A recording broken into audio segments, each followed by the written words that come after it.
Chapter 43.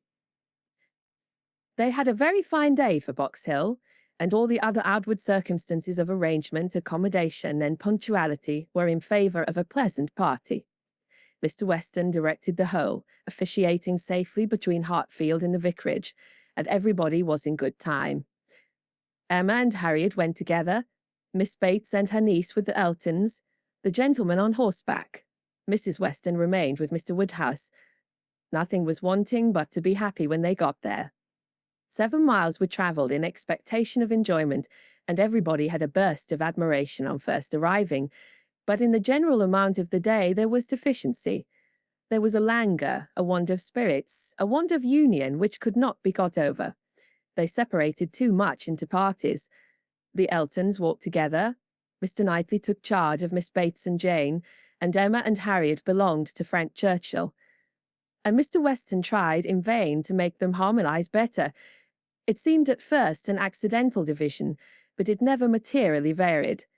Mr. and Mrs. Elton indeed showed no unwillingness to mix, and to be as agreeable as they could.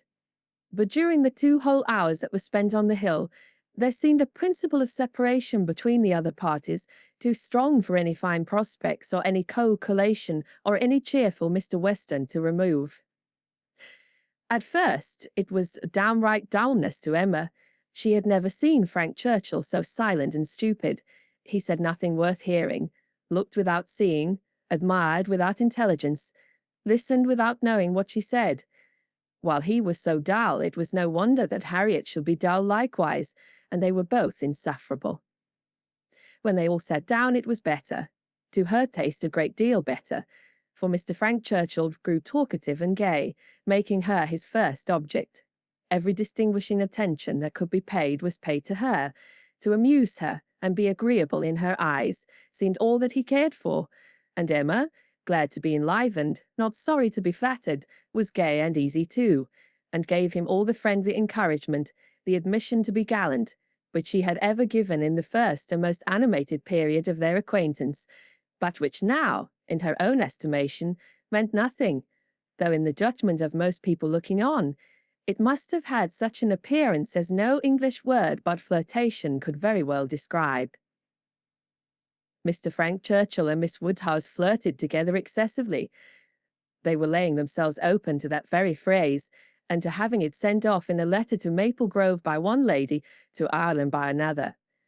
Not that Emma was gay and thoughtless from any real felicity. It was rather because she felt less happy than she had expected.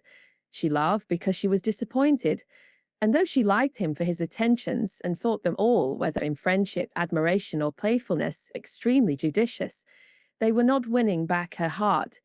She still intended him for her friend. "How much I am obliged to you," said he, "for telling me to come today. If it had not been for you, I should certainly have lost all the happiness of this party. I had quite determined to go away again." "Yes, you were very cross, and I do not know what about, except that you were too late for the best strawberries. I was a kinder friend than you deserved, but you were humble. You begged hard to be commanded to come." "Don't say I was cross. I was fatigued. The heat overcame me. It is hotter today." "Not to my feelings. I'm perfectly comfortable today." "You are comfortable because you are under command." "Your command." "Yes." "Perhaps I intended you to say so, but I meant self-command. You had, somehow or other, broken bounds yesterday, and run away from your own management. But today you are got back again, and, as I cannot be always with you, it is best to believe your temper under your own command rather than mine." "It comes to the same thing. I can have no self-command without a motive." "You order me, whether you speak or not. And you can be always with me. You are always with me. Dating from 3 o'clock yesterday, my perpetual influence could not begin earlier, or you would not have been so much out of humour before. 3 o'clock yesterday, that is your date. I thought I had seen you first in February.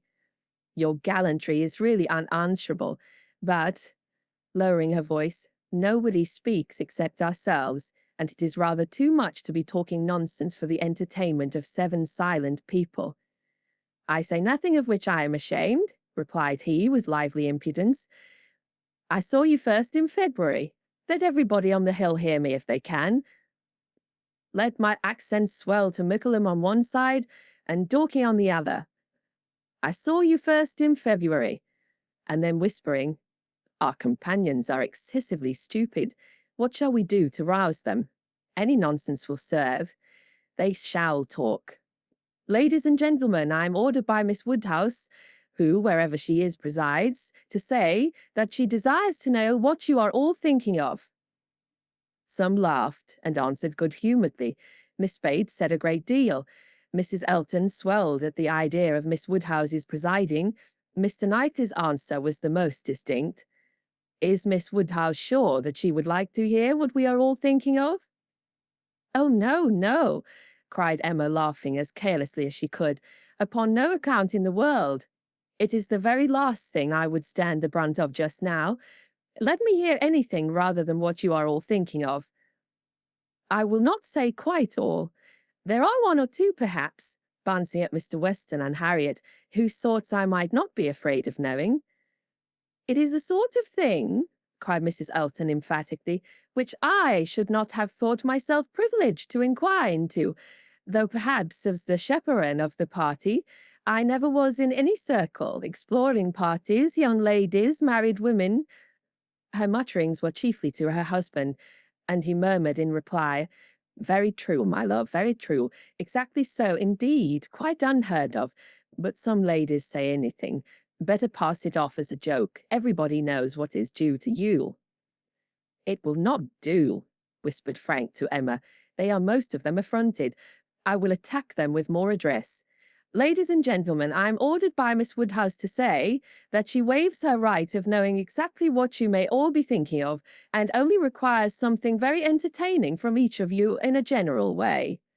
Here are 7 of you, besides myself, who she is pleased to say am very entertaining already, and she only demands from each of you either one thing very clever, be it prose or verse, original or repeated, or 2 things moderately clever, or 3 things very dull indeed, and she engages to laugh heartily at them all. Oh, very well, exclaimed Miss Bates. Then I need not be uneasy. 3 things very dull indeed. That will just do for me, you know. I shall be sure to say 3 dull things as soon as ever I open my mouth, shan't I? Looking round with the most good-humoured dependence on everybody's assent. Do you not all think I shall? Emma could not resist. Ah, ma'am, but there may be a difficulty. Pardon me, but you will be limited as to number. Only 3 at once. Miss Bates, deceived by the mock ceremony in her manner, did not immediately catch her meaning, but when it burst on her, it could not anger, though a slight blush showed that it could pain her. Ah, well, to be sure, yes, I see what she means, turning to Mr. Knightley, and I will try to hold my tongue. I must make myself very disagreeable, or she would not have said such a thing to an old friend. I like your plan, cried Mr. Weston. Agreed, agreed. I will do my best. I'm making a conundrum. How will a conundrum reckoned? Low, I'm afraid, sir. Very low, answered his son. But we shall not be indulgent, especially to anyone who leads the way. No, no, said Emma. I will not reckon low. A conundrum of Mr. Weston shall clear him and his next neighbour. Come, sir, pray let me hear it. I doubt of its being very clever myself, said Mr. Weston. It is too much a matter of fact, but here it is. What 2 letters of the alphabet are there that express perfection? What 2 letters express perfection? I'm sure I do not know. Ah, you will never guess. You? To Emma, I'm certain will never guess. I will tell you. M and A. Emma, do you understand? Understanding and gratification came together. It might be a very indifferent piece of wit, but Emma found a great deal to laugh at and enjoy in it, and so did Frank and Harriet. It did not seem to touch the rest of the party equally. Some looked very stupid about it. Then Mr. Knightley gravely said, This explains the sort of clever thing that is wanted, and Mr. Weston has done very well for himself, but he must have knocked up everybody else. perfection should not have come quite so soon. Oh, for myself, I protest. I must be excused, said Mrs. Elton. I really cannot attempt. I am not at all fond of this sort of thing. I had an acrostic once sent to me upon my own name, which I was not at all pleased with. I knew who it came from. An abominable puppy. You know who I mean, nodding to her husband. These kind of things are very well at Christmas when one is sitting round the fire, but quite out of place, in my opinion, when one is exploring about the country in summer. Miss Woodhouse must excuse me. I am not one of those who have witty things at everybody's service. I do not pretend to be a wit. I have a great deal of vivacity in my own way, but I really must be allowed to judge when to speak, and when to hold my tongue. Pass it, if you please, Mr. Churchill. Pass Mr. E., Knightley, Jane, and myself. We have nothing clever to say, not one of us. Yes, pray pass me, added her husband with a sort of sneering consciousness. I have nothing to say that can entertain Miss Woodhouse, or any other young lady. An old married man, quite good for nothing. Shall we walk, Augusta? With all my heart. I am really tired of exploring so long on one spot. Come, Jane, take my other arm. Jane declined it, however, and the husband and wife walked off. Happy couple, said Frank Churchill as soon as they were out of hearing. How well they suit one another. Very lucky, marrying as they did, upon an acquaintance formed only in a public place. They only knew each other, I think, a few weeks in Bath. Peculiarly lucky, for as to any real knowledge of a person's disposition that Bath or any public place can give, it is all nothing. There can be no knowledge. It is only by seeing women in their own homes, among their own set, just as they always are, that you can form any just judgment. Short of that, it is all guess and luck, and will generally be ill luck.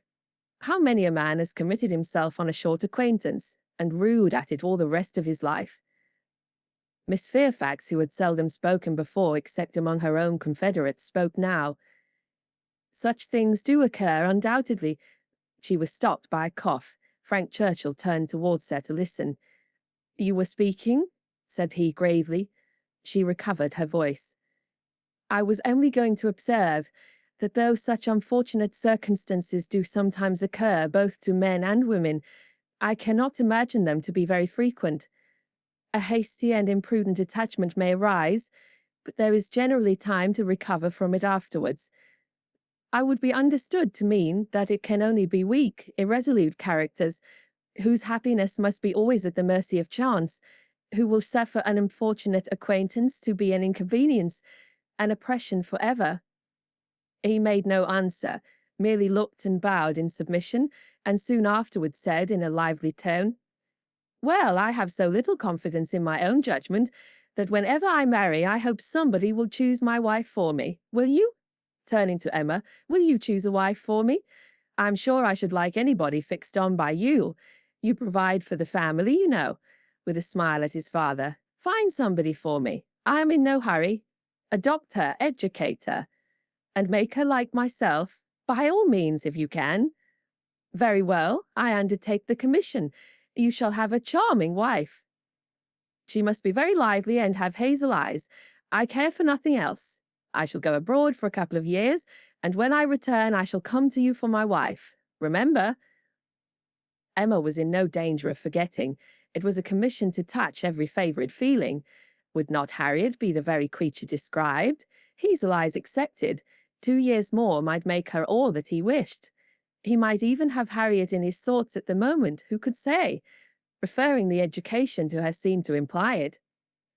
Now, ma'am, said Jane to her aunt, shall we join Mrs. Elton?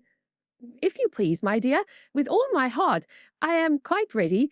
I was ready to have gone with her, but this will do just as well. We shall soon overtake her. There she is. No, that's somebody else. That's one of the ladies in the Irish car party, not at all like her. When, I declare. They walked off, followed in half a minute by Mr. Knightley, Mr. Weston, his son. Emma and Harriet only remained, and the young man's spirits now rose to a pitch almost unpleasant. Even Emma grew tired at last of flattery and merriment, and wished herself rather walking quietly about with any of the others, or sitting almost alone, and quite unattended to, in tranquil observation of the beautiful views beneath her. The appearance of the servants looking out for them to give notice of the carriages was a joyful sight, and even the bustle of collecting and preparing to depart, and the solicitude of Mrs. Elton to have her carriage first, were gladly endured in the prospect of a quiet drive home which was to close the very questionable enjoyments of this day of pleasure. Such another scheme, composed of so many ill-assorted people, she hoped never to be betrayed into again. While waiting for the carriage, she found Mr. Knightley by her side. He looked around as if to see that no one were near, and then said, "Emma, I must once more speak to you as I have been used to do. A privilege rather endured than allowed, perhaps, but I must still use it. I cannot see you acting wrong without a remonstrance. How could you be so unfeeling to Miss Bates? How could you be so insolent in your wit to a woman of her character, age, and situation? Emma, I had not thought it possible." Emma recollected, blushed, was sorry, but tried to laugh it off. "Nay, how could I help saying what I did? Nobody could have helped me. It was not so very bad. I dare say she did not understand me." "I assure you she did. She felt your full meaning. She has talked of it since. I wish you could have heard how she talked of it, with what candour and generosity. I wish you could have heard her honouring your forbearance in being able to pay her such attentions as she was for ever receiving from yourself and your father, when her society must be so irksome." "Oh," cried Emma, "I know there is not a better creature in the world, but you must allow that what is good and what is ridiculous are most unfortunately blended in her." "They are blended," said he, "I acknowledge, and were she prosperous, I could allow much for the occasional prevalence of the ridiculous over the good. Were she a woman of fortune, I would leave every harmless absurdity to take its chance. I would not quarrel with you for any liberties of manner, were she your equal in situation. But, Emma, consider how far this is from being the case. She is poor, she is sunk from the comfort she was born to, and if she lived to old age must probably sink more. Her situation should secure your compassion. It was badly done indeed. You, whom she had known from an infant, whom she had seen grow up from a period when her notice was an honour, to have you now in thoughtless spirits and the pride of the moment laugh at her, humble her, and before her niece too, and before others, many of whom, certainly some, would be entirely guided by your treatment of her. This is not pleasant to you, Emma, and it is very far from pleasant to me, but I'll tell you the truth while I can, satisfied with proving myself your friend by the very faithful counsel, and trusting that you will some time or other do me greater justice than you can do now." While they talked, they were advancing towards the carriage. It was ready, and before she could speak again, he had handed her in. He had misinterpreted the feelings which had kept her face averted and her tongue motionless. They were combined only of anger against herself, mortification, and deep concern. She had not been able to speak, and on hearing the carriage, sunk back for a moment overcome, then reproaching herself for having taken no leave, making no acknowledgment, parting in apparent sullenness, she looked out with a voice and hand eager to show a difference, but it was just too late. He had turned away and the horses were in motion. She continued to look back, but in vain, and soon, with what appeared unusual speed, they were halfway down the hill, and everything left far behind. She was vexed beyond what could have been expressed, almost beyond what she could conceal. Never had she felt so agitated, mortified, grieved, at any circumstance in her life. She was forcibly struck. The truth of this representation there was no denying. She felt it at her heart. How could she have been so brutal, so cruel to Miss Bates? How could she have exposed herself to such ill opinion in any one she valued? And how suffer him to leave her without saying one word of gratitude, of concurrence, of common kindness? Time did not compose her. As she reflected more, she seemed but to feel it more. She never had been so depressed. Happily, it was not necessary to speak. There was only Harriet, who seemed not in spirits herself, fagged and very willing to be silent, and Emma felt the tears running down her cheeks almost all the way home, without being at any trouble to check them, extraordinary as they were. Chapter 44. The wretchedness of a scheme to Box Hill was in Emma's thoughts all the evening. How it might be considered by the rest of the party she could not tell. They, in their different homes and their different ways, might be looking back on it with pleasure. But in her view it was a morning more completely misspent, more totally bare of rational satisfaction at the time, and more to be abhorred in recollection than any she had ever passed. The whole evening of backgammon with her father was felicity to it. There, indeed, lay real pleasure, for there she was giving up the sweetest hours of the 24 to his comfort, and feeling that, unmerited as might be the degree of his fond affection and confiding esteem, she could not, in her general conduct, be open to any severe reproach. As a daughter, she hoped she was not without a heart. She hoped no one could have said to her, "How could you be so unfeeling to your father?" I will tell you truths while I can. Miss Bates should never again, no, never, if attention in future could do away with the past, might hope to be forgiven. She had been often remiss, for conscience told her so, remiss perhaps more in thought than fact, scornful, ungracious. But it would be so no more. In the warmth of true contrition she would call upon her the very next morning, and it should be the beginning on her side of a regular, equal, kindly intercourse. She was just as determined when the morrow came, and went early, that nothing might prevent her. It was not unlikely, she thought, that she might see Mr. Knightley in her way, or perhaps he might come in while she were paying her visit. She had no objection. She would not be ashamed of the appearance of the penitence so justly and truly hers. Her eyes were towards Donwell as she walked, but she saw him not. The ladies were all at home. She had never rejoiced at the sound before, nor ever before entered the passage, nor walked up the stairs with any wish of giving pleasure, but in conferring obligation, or of deriving it, except in subsequent ridicule. There was a bustle on her approach, a good deal of moving and talking. She heard Miss Bates's voice. Something was to be done in a hurry. The maid looked frightened and awkward, hoped she would be pleased to wait a moment, and then ushered her in too soon. The aunt and niece seemed both escaping into the adjoining room. Jane she had a distinct glimpse of, looking extremely ill, and before the door had shut them out she heard Miss Bates saying, "Well, my dear, I shall say you are laid down upon the bed, and I am sure you are ill enough." Poor old Mrs. Bates, civil and humble as usual, looked as if she did not quite understand what was going on. "I'm afraid Jane is not very well," said she, "but I do not know. They tell me she is well. I dare say my daughter will be here presently in this Woodhouse. I hope you find a chair. I wish Hattie had not gone. I am very little able. Have you a chair, ma'am? Do you sit where you like? I am sure she will be here presently." Emma seriously hoped she would. She had a moment's fear of Miss Bates's keeping away from her. But Miss Bates soon came, very happy and obliged.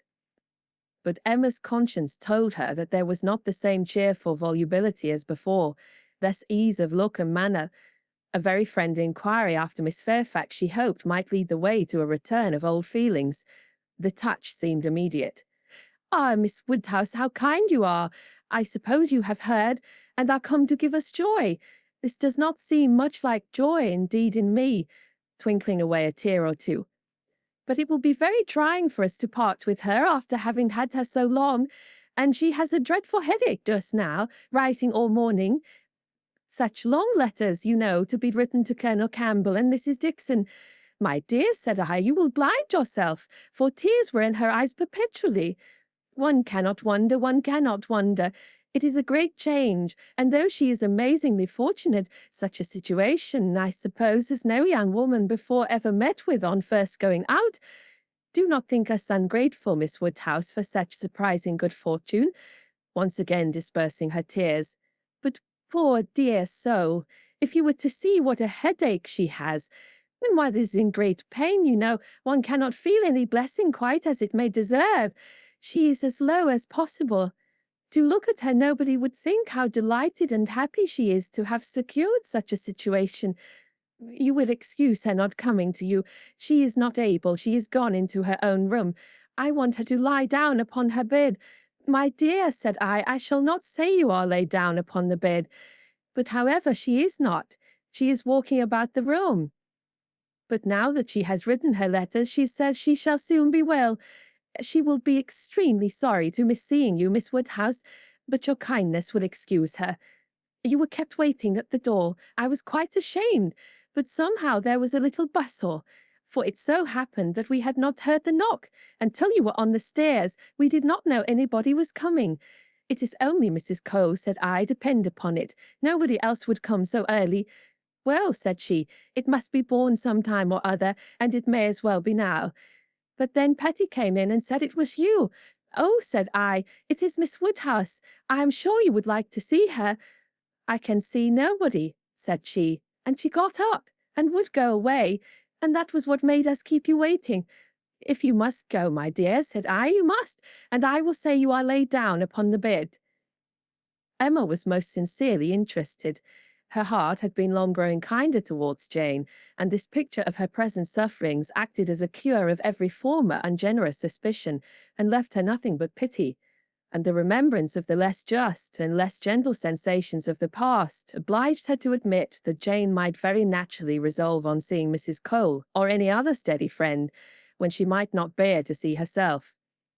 She spoke as she felt, with earnest regret and solicitude, sincerely wishing that the circumstances which she collected from Mrs. Bates to be now actually determined on might be as much for Miss Fairfax's advantage and comfort as possible. It must be a severe trial to them all. She had understood it was to be delayed until Colonel Campbell's return. So very kind, replied Miss Bates, but you are always kind. There was no bearing such an always, and to break through her dreadful gratitude, Emma made to direct inquiry of, "Where, may I ask, is Miss Fairfax going?" "To a Miss Smalridge, charming woman, most superior, to have the charge of her 3 little girls, delightful children. Impossible that any situation could be more replete with comfort, if we except, perhaps, Mrs. Suckling's own family, and Mrs. Bragg's. But Mrs. Smalridge is intimate with both, and in the very same neighbourhood, lives only 4 miles from Maple Grove. Jane will be only 4 miles from Maple Grove." "Mrs. Elton, I suppose, has been the person to whom Miss Fairfax owes." "Yes, our good Mrs. Elton, the most true friend. She would not take a denial. She would not let Jane say no. For when Jane first heard of it, it was the day before yesterday, the very morning we were at Donwell. When Jane first heard of it, she was quite decided against accepting the offer, and for the reasons you mention, exactly as you say. She had made up her mind to close with nothing until Colonel Campbell's return, and nothing should induce her to enter into any engagement at present. And so she told Mrs. Elton over and over again, and I am sure I had no more idea that she would change her mind. But that good Mrs. Elton, whose judgment never fails her, saw farther than I did. It is not everybody that would have stood out in such a kind way as she did, and refused to take Jane's answer, but she positively declared that she would not write any such denial yesterday, and Jane wished her she would wait, and sure enough, yesterday evening it was all settled that Jane should go. Quite a surprise to me. I had not the least idea Jane took Mrs. Elton's side, and told her at once that, upon thinking over the advantages of Mrs. Smalridge's situation, she had come to the resolution of accepting it. I did not know a word of it till it was all settled." "You spent the evening with Mrs. Elton?" "Yes, all of us. Mrs. Elton would have us come. It was settled so, upon the hill, while we were walking about with Mr. Knightley. 'You must all spend your evening with us,' said she. 'I positively must have you all come.'" "Mr. Knightley was there too, was he?" "No, not Mr. Knightley. He declined it from the first, and though I thought he would come because Mrs. Elton declared she would not let him off, he did not. But my mother and Jane and I were all there, and a very agreeable evening we had. Such kind friends, you know, Miss Woodhouse, one must always find agreeable, though everybody seemed rather fagged after the morning's party. Every pleasure, you know, is fatiguing, and I cannot say that any of them seemed very much to have enjoyed it. However, I shall always think it a very pleasant party, and feel extremely obliged to all the kind friends who included me in it." Miss Fairfax, I suppose, though you were not aware of it, had been making up her mind the whole day. I dare say she had. Whenever the time may come, it must be unwelcome to her and all her friends, but I hope her engagement will have every alleviation that is possible. I mean, as to the character and manners of the family. Thank you, dear Miss Woodhouse. Yes, indeed, there is everything in the world that can make her happy in it. Except the Sucklings and the Braggs, there is not such another nursery establishment so liberal and elegant in all Mrs. Elton's acquaintance. Mrs. Smallridge is a most delightful woman, a style of living almost equal to Maple Grove, and as to the children, except the little Sucklings and little Braggs, there are not such elegant, sweet children anywhere. Jane will be treated with such regard and kindness. It will be nothing but pleasure, a life of pleasure. And her salary!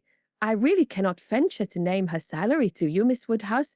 Even you, used as you are to great sums, would hardly believe that so much could be given to a young person like Jane.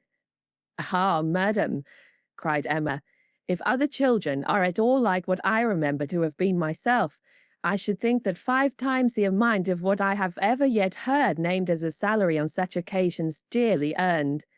You are so noble in your ideas. And when is Miss Fairfax to leave you? Very soon indeed. That's the worst of it. Within a fortnight.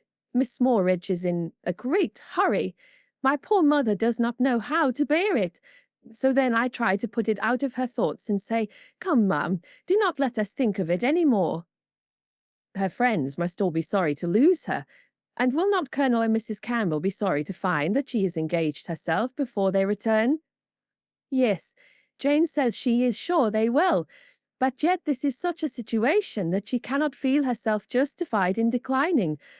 I was so astonished when she first told me what she had been saying to Mrs. Elton, and when Mrs. Elton at the same moment came congratulating me upon it, it was just before tea. Stay, no, it could not be before tea, because we were just going to cards, and yet it was before tea, because I remember thinking, oh no, now I recollect, now I have it. Something happened before tea, but not that. Mr. Elton was called out of the room before tea. Old John Adby's son wanted to speak to him. Poor old John. I have a great regard for him. He was cock to my poor father 27 years, and now, poor old man, he is bedridden, and very poorly with the rheumatic gout in his joints. I must go and see him today, and so will Jane, I am sure, if she gets out at all. And poor John's son came to talk to Mr. Elton about relief from the parish. He is very well to do himself, you know, being head man at the Crown, ostler, and everything of that sort. But still he cannot keep his father without some help. And so when Mr. Elton came back, he told us what John Ostler had been telling him. And then it came out about the chaise having been sent to Randalls to take Mr. Frank Churchill to Richmond. That was what happened before tea. It was after tea that Jane spoke to Mrs. Elton. Miss Bates would hardly give Emma time to say how perfectly new this circumstance was to her, but as without supposing it possible that she could be ignorant of any of the particulars of Mr. Frank Churchill's going, she proceeded to give them all. It was of no consequence. What Mr. Elton had learned from the ostler on the subject, being the accumulation of the ostler's own knowledge and the knowledge of the servants at Randalls, was that a messenger had come over from Richmond soon after the return of the party from Box Hill, which messenger, however, had been no more than was expected, and that Mr. Churchill had sent his nephew a few lines containing, upon the whole, a tolerable account of Mrs. Churchill, and only wishing him not to delay coming back beyond the next morning early, but that Mr. Frank Churchill, having resolved to go home directly, without waiting at all, and his horse seemed to have got cold, Tom had been sent off immediately for the Crown chaise, and the ostler had stood out and seen it pass by, the boy going a good pace and driving very steady. There was nothing in all this either to astonish or interest, and it caught Emma's attention only as it united with the subject which already engaged her mind. The contrast between Mrs. Churchill's importance in the world and Jane Fairfax's struck her. One was everything, the other nothing, and she sat musing on the difference of women's destiny, and quite unconscious on what her eyes were fixed, till roused by Miss Bates saying, I see what you are thinking of. The pianoforte. What is to become of that? Very true. Poor dear Jane was talking of it just now. You must go, said she. You and I must part. You will have no business here. Let it stay, however, said she. Give it house room till Colonel Campbell comes back. I shall talk about it to him. He will settle for me. He will help me out of all my difficulties. And to this day I do believe she knows not whether it was his present or his daughter's. Now Emma was obliged to think of the pianoforte, and the remembrance of all her former fanciful and unfair conjectures was so little pleasing that she soon allowed herself to believe her visit had been long enough, and, with a repetition of everything that she could venture to say of the good wishes which she really felt, took leave. Chapter 45. Emma's pensive meditations as she walked home were not interrupted, but on entering the parlour she found those who must rouse her. Mr. Knightley and Harriet had arrived during her absence, and were sitting with her father. Mr. Knightley immediately got up, and in a manner decidedly graver than usual said, "I would not go away without seeing you, but I have no time to spare, and therefore must now be gone directly. I am going to London, to spend a few days with John and Isabella. Have you anything to send or say besides the love which nobody carries?" "Nothing at all.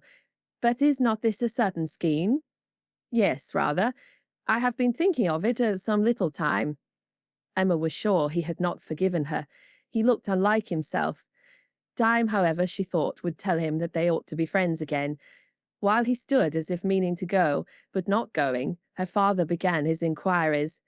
"Well, my dear, and did you get there safely? And how did you find my worthy old friend and her daughter? I dare say they must have been very much obliged to you for coming. Dear Emma has been to call on Mrs. and Miss Bates. Mr. Knightley, as I told you before, she is always so attentive to them." Emma's colour was heightened by this unjust praise, and with a smile and a shake of the head which spoke much, she looked at Mr. Knightley. It seemed as if there were an instantaneous impression in her favour, as if his eyes received the truth from hers, and all that had passed of good in her feelings were at once caught and honoured. He looked at her with a glow of regard. She was warmly gratified, and in another moment still more so. By a little movement of more than common friendliness on his part, he took her hand. Whether she had not herself made the first motion, she could not say. She might, perhaps, have rather offered it. But he took her hand, pressed it, and certainly was on the point of carrying it to his lips, when, from some fancy or other, he suddenly let it go. Why he should feel such a scruple, why he should change his mind when it was all but done, she could not perceive. He would have judged better, she thought, if he had not stopped. The intention, however, was indubitable, and whether it was that his manners had in general so little gallantry, or however else it happened, but she thought nothing became him more. It was with him of so simple, yet so dignified a nature. She could not but recall the attempt with great satisfaction. It spoke such perfect amity. He left them immediately afterwards, gone in a moment. He always moved with the alertness of a mind which could neither be undecided nor dilatory, but now he seemed more sudden than usual in his disappearance. Emma could not regret her having gone to Miss Bates, but she wished she had left her 10 minutes earlier. It would have been a great pleasure to talk over Jane Fairfax's situation with Mr. Knightley. Neither would she regret that he should be going, for she knew how much his visit would be enjoyed. But it might have happened at a better time, and to have had longer notice of it would have been pleasanter. They parted thorough friends, however. She could not be deceived as to the meaning of his countenance and his unfinished gallantry. It was all done to assure her that she had fully recovered his good opinion. He had been sitting with them half an hour, she found. It was a pity that she had not come back earlier. In the hope of diverting her father's thoughts from the disagreeableness of Mr. Knightley's going to London, and going so suddenly, and going on horseback, which she knew would be all very bad, Emma communicated her news of Jane Fairfax, and her dependence on the effect was justified. It supplied a very useful check, interested, without disturbing him. He had long made up his mind to Jane Fairfax's going out as a governess, and could talk of it cheerfully. but Mr. Knightley's going to London had been an unexpected blow. I am very glad indeed, my dear, to hear she is going to be so comfortably settled. Mrs. Elton is very good-natured and agreeable, and I dare say her acquaintance are just what they ought to be. I hope it is a dry situation, and that her health will be taken good care of. It ought to be a first object, as I am sure poor Miss Taylor's always was with me. You know, my dear, she is going to be to this new lady what Miss Taylor was to us, and I hope she will be better off in one respect, and not be induced to go away after it has been her home so long. The following day brought news from Richmond to throw everything else into the background. An express arrived at Randalls to announce the death of Mrs. Churchill. Though her nephew had had no particular reason to hasten back on her account, she had not lived above 36 hours after his return. A sudden seizure of a different nature from anything foreboded by her general state had carried her off after a short struggle. The great Mrs. Churchill was no more. It was felt as such things must be felt. Everybody had a degree of gravity and sorrow, tenderness towards the departed, solicitude for the surviving friends, and, in a reasonable time, curiosity to know where she would be buried. Goldsmith tells us that when lovely woman stoops to folly, she has nothing to do but to die, and when she stoops to be disagreeable, it is equally to be recommended as a clearer of ill fame. Mrs. Churchill, after being disliked at least 25 years, was now spoken of with compassionate allowances. In one point she was fully justified. She had never been admitted before to be seriously ill. The event acquitted her of all the fancifulness and all the selfishness of imaginary complaints. Poor Mrs. Churchill! No doubt she had been suffering a great deal, more than anybody had ever supposed, and continual pain would try the temper. It was a sad event, a great shock. With all her faults, what would Mr. Churchill do without her? Mr. Churchill's loss would be dreadful indeed. Mr. Churchill would never get over it. Even Mr. Weston shook his head and looked solemn and said, "Ah, poor woman, who would have thought it?" and resolved that his mourning should be as handsome as possible. And his wife sat sighing and moralizing over her broad hems with a commiseration and good sense true and steady. How it would affect Frank was among the earliest thoughts of both. It was also a very early speculation with Emma. The character of Mrs. Churchill, the grief of her husband. Her mind glanced over them both with awe and compassion, and then rested with lightened feelings on how Frank might be affected by the event, how benefited, how freed. She saw in a moment all the possible good. Now an attachment to Harriet Smith would have nothing to encounter. Mr. Churchill, independent of his wife, was feared by nobody, an easy, guidable man to be persuaded into anything by his nephew. All that remained to be wished was that the nephew should form the attachment. As with all her goodwill in the cause, Emma could feel no certainty of its having been already formed. Harriet behaved extremely well on the occasion, with great self-command. Whatever she might feel of brighter hope, she betrayed nothing. Emma was gratified to observe such a proof of her strengthened character, and refrained from any allusion that might endanger its maintenance. They spoke, therefore, of Mrs. Churchill's death with mutual forbearance. Short letters from Frank were received at Randalls, communicating all that was immediately important of their state and plans. Mr. Churchill was better than could be expected, and their first removal on the departure of the funeral for Yorkshire was to be the house of a very old friend in Windsor, to whom Mr. Churchill had been promising a visit the last 10 years. At present there was nothing to be done for Harriet. Good wishes for the future were all that could yet be possible on Emma's side. It was a more pressing concern to show attention to Jane Fairfax, whose prospects were closing while Harriet's opened, and whose engagements now allowed of no delay in any one at Highbury who wished to show her kindness. And with Emma it was grown into a first wish. She had scarcely a stronger regret than for her past coldness, and the person, whom she had been so many months neglecting, was now the very one on whom she would have lavished every distinction of regard or sympathy. She wanted to be of use to her, wanted to show a value for her society, and testify respect and consideration. She resolved to prevail on her to spend a day at Hartfield, A note was written to urge it. The invitation was refused, and by a verbal message, Miss Fairfax was not well enough to write. And when Mr. Perry called at Hartfield the same morning, it appeared that she was so much indisposed as to have been visited, though against her own consent, by himself, and that she was suffering under severe headaches and a nervous fever to a degree which made him doubt the possibility of her going to Mrs. Smaurage's at the time proposed. Her health seemed for the moment completely deranged, appetite quite gone, and though there were no absolutely alarming symptoms, nothing touching the pulmonary complaint which was the standing apprehension of the family, Mr. Perry was uneasy about her.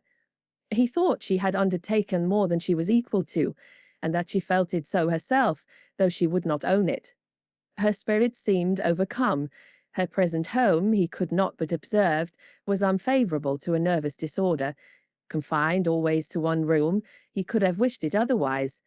And her good aunt, though his very old friend, he must acknowledge to be not the best companion for an invalid of that description.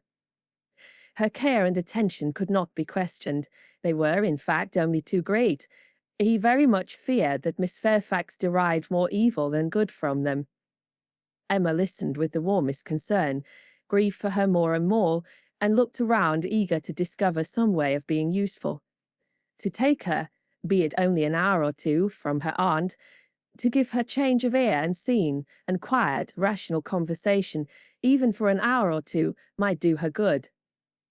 And the following morning she wrote again to say, in the most feeling language she could command, that she would call for her in the carriage at any hour that Jane would name, mentioning that she had Mr. Perry's decided opinion in favour of such exercise for his patient. The answer was only in this short note: Miss Fairfax's compliments and thanks, but is quite unequal to any exercise.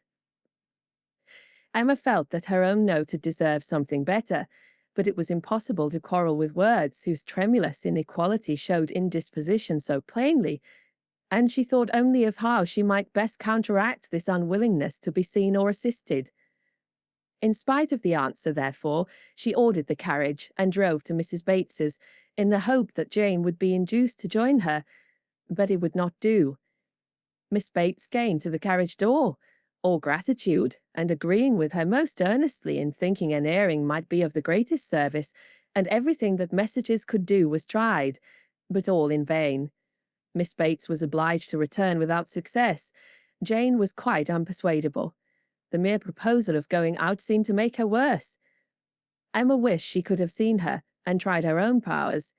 But, almost before she could hint the wish, Miss Bates made it appear that she had promised her niece on no account to let Miss Woodhouse in. Indeed, the truth was that poor dear Jane could not bear to see anybody at all. Mrs. Elton, indeed, could not be denied, and Mrs. Cole had made such a point, and Mrs. Perry had said so much, but except them, Jane could really see nobody. Emma did not want to be classed with the Mrs. Eltons, the Mrs. Perrys, and the Mrs. Coles, who would force themselves anywhere. Neither could she feel any right of preference herself. She submitted, therefore, and only questioned Miss Bates further as to her niece's appetite and diet, which she longed to be able to assist. On that subject poor Miss Bates was very unhappy, and very communicative. Jane would hardly eat anything. Mr. Perry recommended nourishing food, but everything they could command, and never had anybody such good neighbours, was distasteful. Emma, on reaching home, called the housekeeper directly to an examination of her stores, and some arrowroot of very superior quality was speedily dispatched to Miss Bates, with a most friendly note. In half an hour the arrowroot was returned, with 1,000 thanks from Miss Bates, but dear Jane would not be satisfied without its being sent back. It was a sad thing she could not take, and, moreover, she insisted on her saying that she was not at all in want of anything. When Emma afterwards heard that Jane Fairfax had been seen wandering about the meadows at some distance from Highbury on the afternoon of the very day on which she had, under the plea of being unequal to any exercise, refused to go out with her in the carriage, she could have no doubt, putting everything together, that Jane was resolved to receive no kindness from her. She was sorry, very sorry. Her heart was grieved for a state which seemed but the more pitiable from this sort of irritation of spirits, inconsistency of action, and inequality of powers, and it mortified her that she was given so little credit for proper feeling, or esteemed so little worthy as a friend. But she had the consolation of knowing that her intentions were good, and of being able to say to herself that could Mr. Knightley have been privy to all her attempts of assisting Jane Fairfax, could he even have seen into her heart, he would not, on this occasion, have found anything to reprove. Chapter 46. One morning, about 10 days after Mrs. Churchill's decease, Emma was called downstairs to Mr. Weston, who could not stay 5 minutes, and wanted particularly to speak with her. He met her at the parlour door, and hardly asking her how she did, in the natural key of his voice, sunk it immediately to say, unheard by her father, "Can you come to Randalls at any time this morning? Do, if it be possible. Mrs. Weston wants to see you. She must see you." "Is she unwell?" "No, no, not at all. Only a little agitated. She would have ordered the carriage and come to you, but she must see you alone. And that you know," nodding towards her father. "Can you come?" "Certainly. This moment, if you please. It is impossible to refuse what you ask in such a way. But what can be the matter? Is she really not ill? Depend upon me, but ask no more questions. You will know it all in time. Most unaccountable business. But hush, hush." To guess what all this meant was impossible even for Emma. Something really important seemed announced by his looks, but as her friend was well, she endeavoured not to be uneasy, and settling it with her father that she would take her walk now, she and Mr. Weston were soon out of the house together, and on their way at a quick pace for Randalls. "Now," said Emma, when they were fairly beyond the sweep gates, "now, Mr. Weston, do let me know what has happened." No, he gravely replied. "Don't ask me. I promised my wife to leave it all to her. She will break it to you better than I can. Do not be impatient, Emma. It will all come out too soon." "Break it to me?" cried Emma, standing still with terror. "Good God, Mr. Weston, tell me at once. Something has happened in Brunswick Square. I know it has. Tell me, I charge you. Tell me this moment what it is." "No, indeed, you are mistaken. Mr. Weston, do not trifle with me. Consider how many of my dearest friends are now in Brunswick Square. Which of them is it? I charge you by all that is sacred not to attempt concealment. Upon my word, Emma." "Your word? Why not your honour?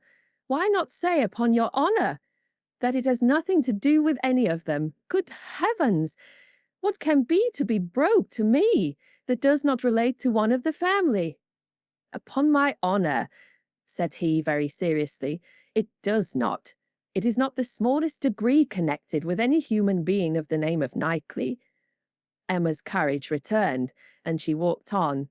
"I was wrong," he continued, "in talking of its being broke to you. I should not have used the expression. In fact, it does not concern you. It concerns only myself. That is, we hope. In short, my dear Emma, there is no occasion to be so uneasy about it. I don't say that it is not a disagreeable business, but things might be much worse. If we walk fast, we shall soon be at Randalls." Emma found that she must wait, and now it required little effort. She asked no more questions, therefore, merely employed her own fancy, and that soon pointed out to her the probability of its being some money concern, something just come to light of a disagreeable nature in the circumstances of the family, something which the late event at Richmond had brought forward. Her fancy was very active. 6 natural children, perhaps, and poor Frank cut off. This, though very undesirable, would be no matter of agony to her. It inspired little more than an animating curiosity. "Who is that gentleman on horseback?" said she, as they proceeded, speaking more to assist Mr. Weston in keeping his secret than with any other view. "I don't know. One of the Otways, not Frank. It is not Frank, I assure you. You will not see him. He is halfway to Windsor by this time." "Has your son been with you, then?" "Oh, yes. Did not you know?" "No, well, never mind." For a moment he was silent, and then added in a tone much more guarded and demure, "Yes, Frank came over this morning, just to ask how we did." They hurried on and were speedily at Randall's. "Well, my dear," said he as they entered the room, "I have bought her, and now I hope you will soon be better. I shall leave you together. There is no use in delay. I shall not be far off if you want me." And Emma distinctly heard him add in a lower tone before he quitted the room, "I have been as good as my word. She has not the least idea." Mrs. Weston was looking so ill, and had an air of so much perturbation, that Emma's uneasiness increased, and the moment they were alone, she eagerly said, "What is it, my dear Phryne?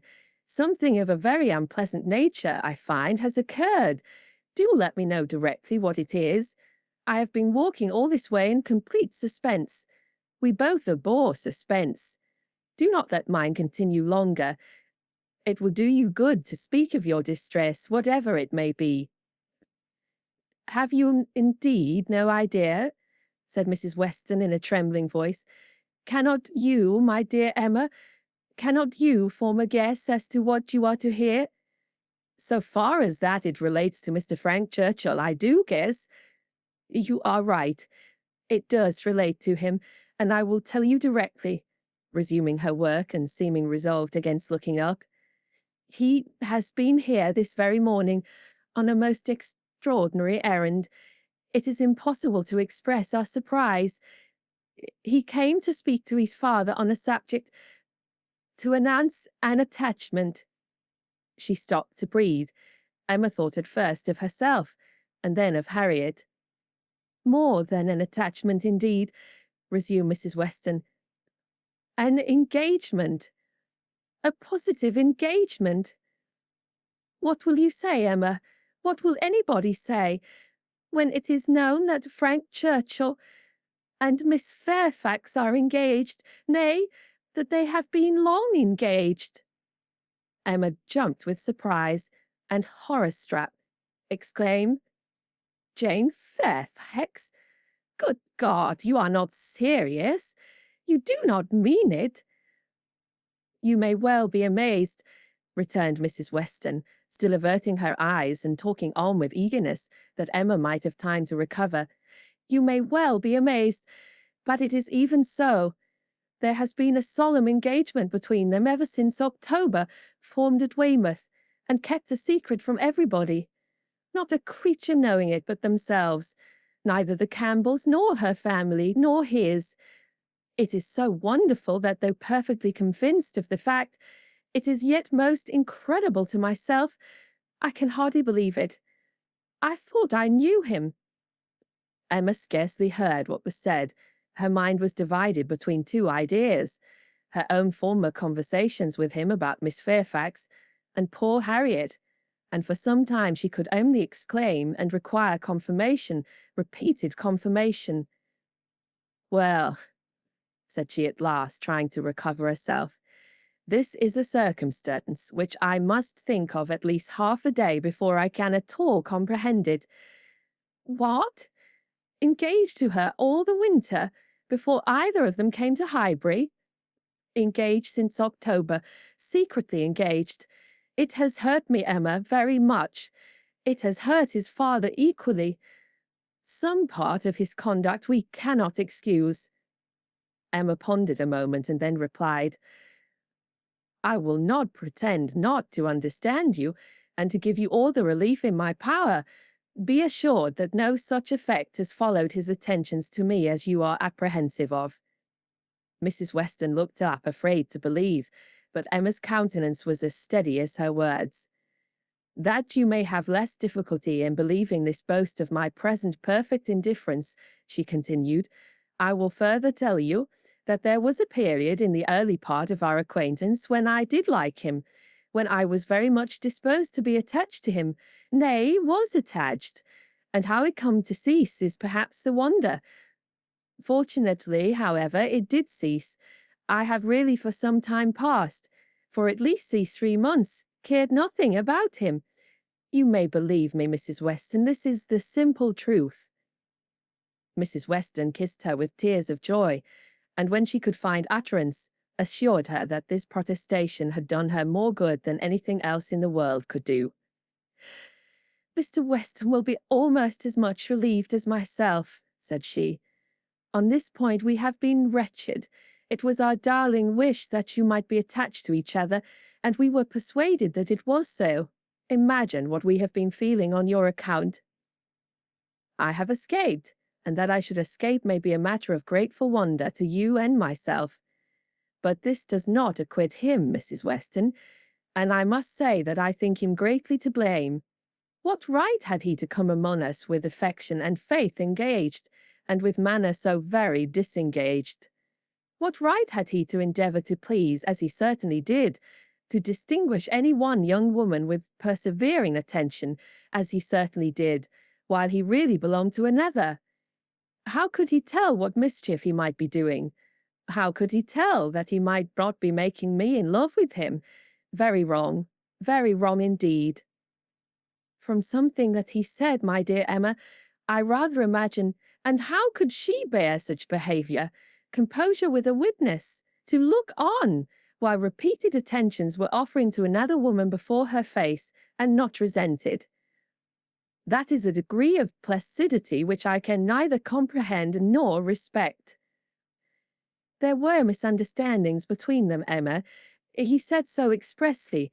He had not time to enter into much explanation. He was here only a quarter of an hour, and in a state of agitation which did not allow the full use even of the time he could stay, but that there had been misunderstandings, he decidedly said. The present crisis indeed seemed to be brought on by them, and those misunderstandings might very possibly arise from the impropriety of his conduct." "Impropriety? Oh, Mrs. Weston, it is too calm a censure, much, much beyond impropriety. It has sunk him. I cannot say how it has sunk him, in my opinion. So unlike what a man should be. None of that upright integrity, that strict adherence to truth and principle, the disdain of trick and littleness which a man should display in every transaction of his life.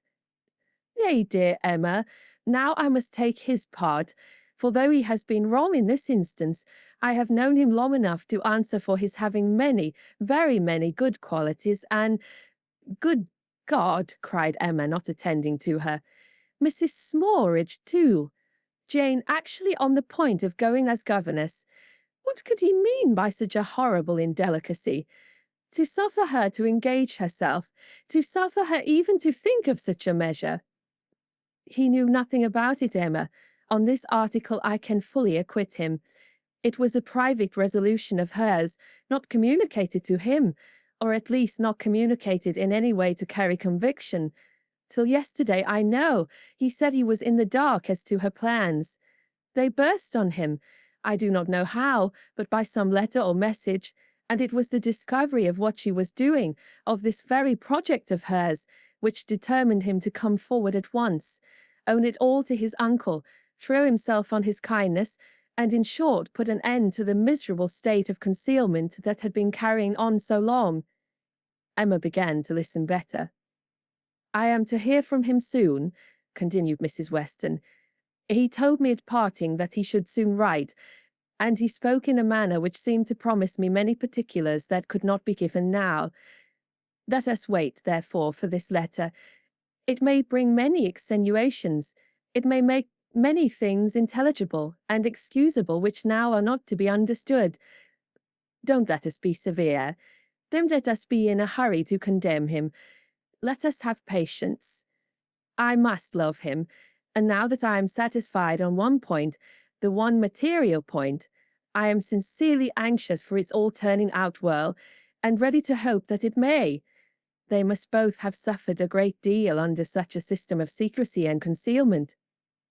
"His sufferings," replied Emma dryly, "do not appear to have done him much harm." "Well, and how did Mr. Churchill take it?" "Most favourably for his nephew, gave his consent with scarcely a difficulty. Conceive what the events of a week have done in that family. While poor Mrs. Churchill lived, I suppose there could not have been a hope, a chance, a possibility. but scarcely are her remains at rest in the family vault than her husband is persuaded to act exactly opposite to what she would have required. What a blessing it is when undue influence does not survive the grave. He gave his consent with very little persuasion.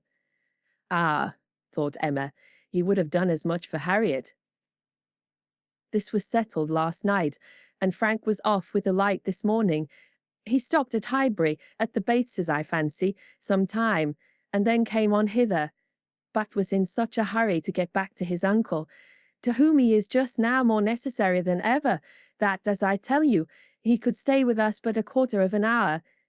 He was very much agitated, very much indeed, to a degree that made him appear quite a different creature from anything I had ever seen him before.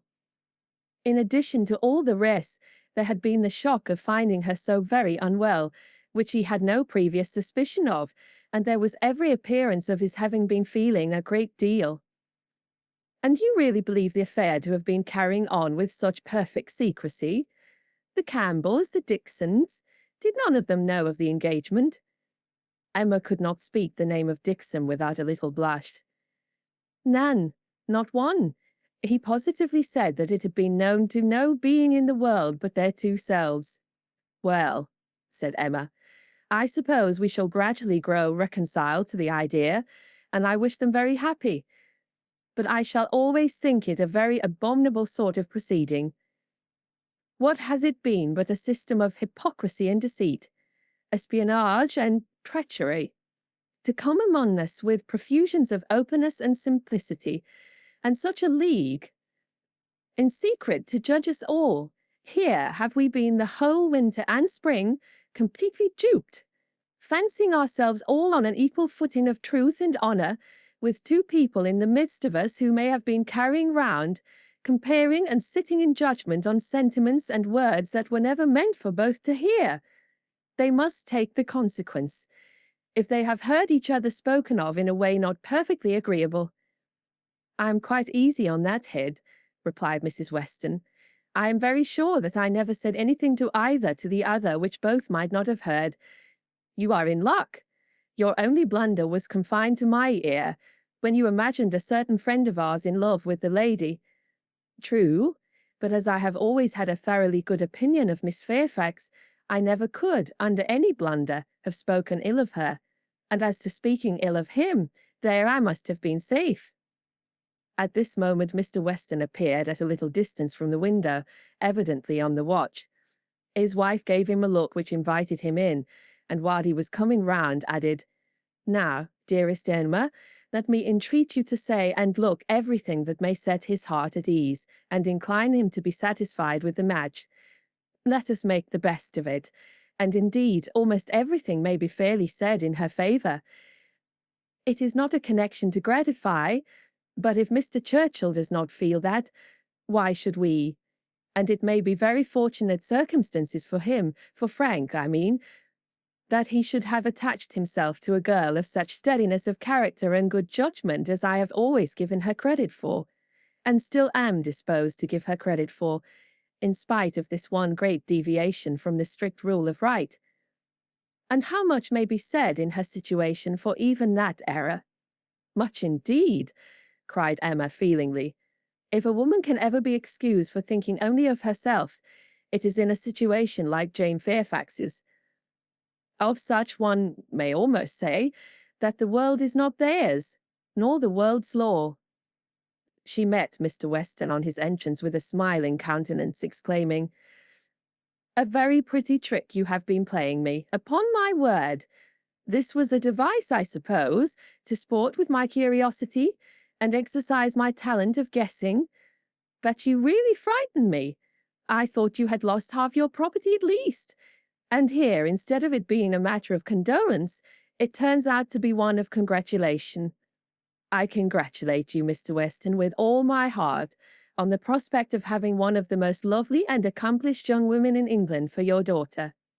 A glance or two between him and his wife convinced him that all was as right as his speech proclaimed, and its happy effect on his spirits was immediate. His air and voice recovered their usual briskness. He shook her heartily and gratefully by the hand, and entered on the subject in a manner to prove that he now only wanted time and persuasion to think the engagement no very bad thing. His companion suggested only what could palliate imprudence or smooth objections, and by the time they had talked it all over together, and he had talked it all over again with Emma in their walk back to Hartfield, he was becoming perfectly reconciled, and not far from thinking it the very best thing that Frank could possibly have done. Chapter 47. Harriet. Poor Harriet. Those were the words. In them lay the tormenting ideas which Emma could not get rid of, and which constituted the real misery of the business to her. Frank Churchill had behaved very ill by herself, very ill in many ways, but it was not so much his behaviour as her own which made her so angry with him. It was the scrape which he had drawn her into on Harriet's account that gave the deepest hue to his offence. Poor Harriet, to be a second time the dupe of her misconceptions and flattery. Mr. Knightley had spoken prophetically when he once said, "Emma, you have been no friend to Harriet Smith." She was afraid she had done her nothing but disservice.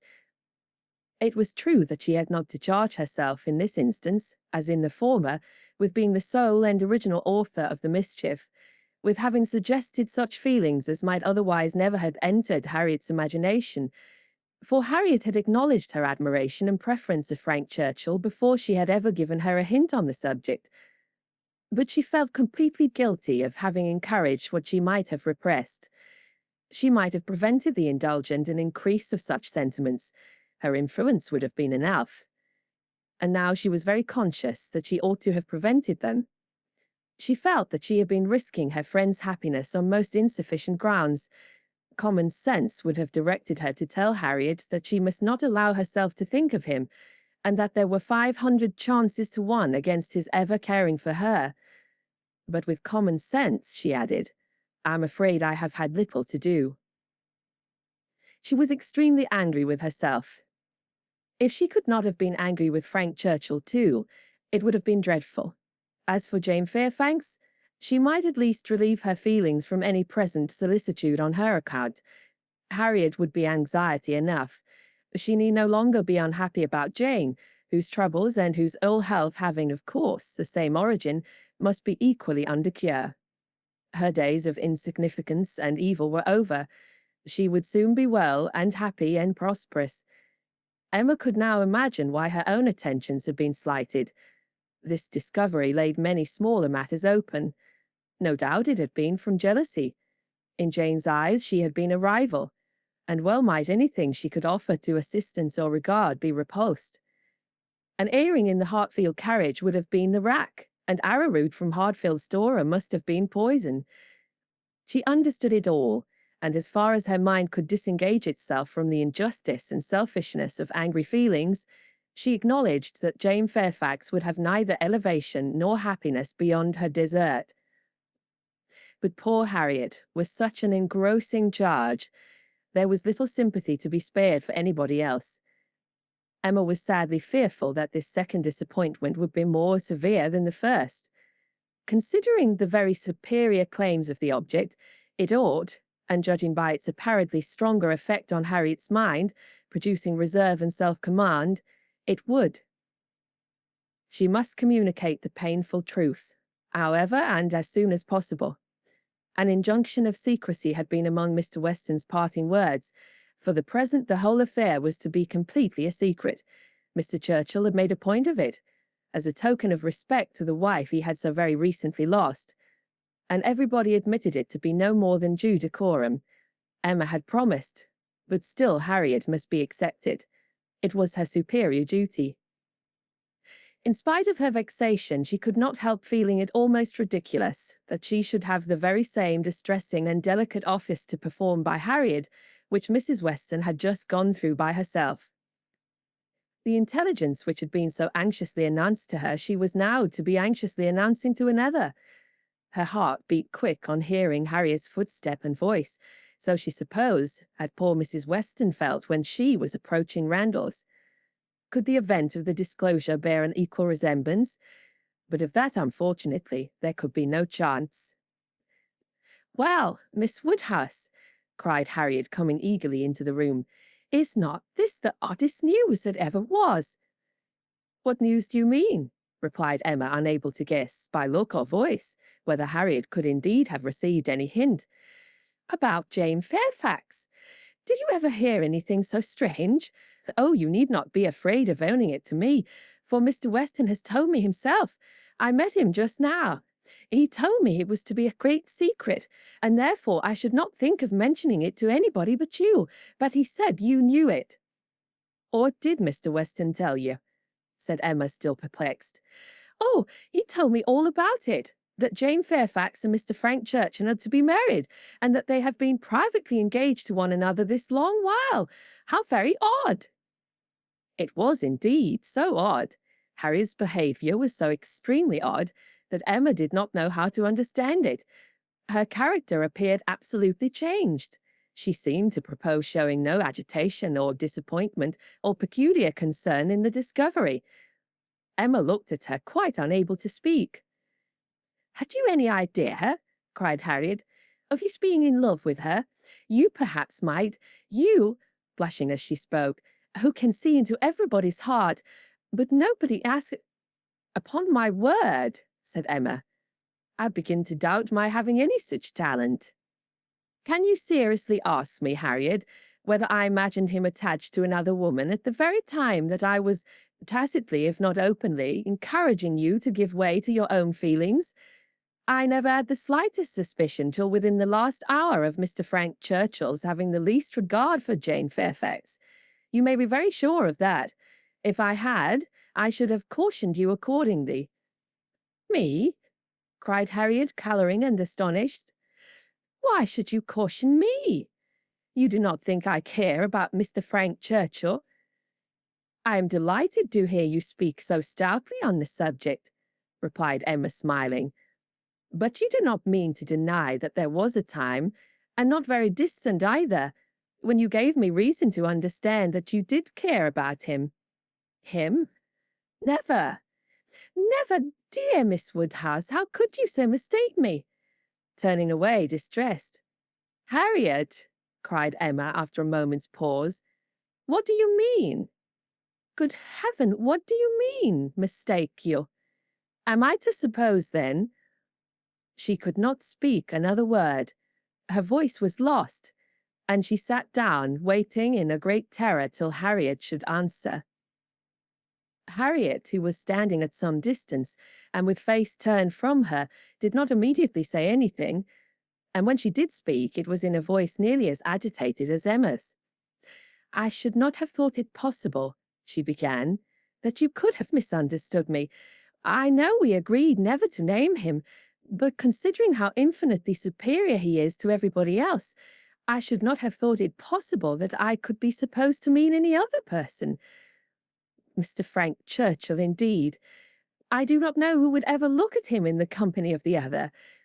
I hope I have a better taste than to think of Mr. Frank Churchill, who is like nobody by his side. And that you should have been so mistaken is amazing, I'm sure. But for believing that you entirely approved and meant to encourage me in my attachment, I should have considered it at first too great a presumption almost to dare to think of him.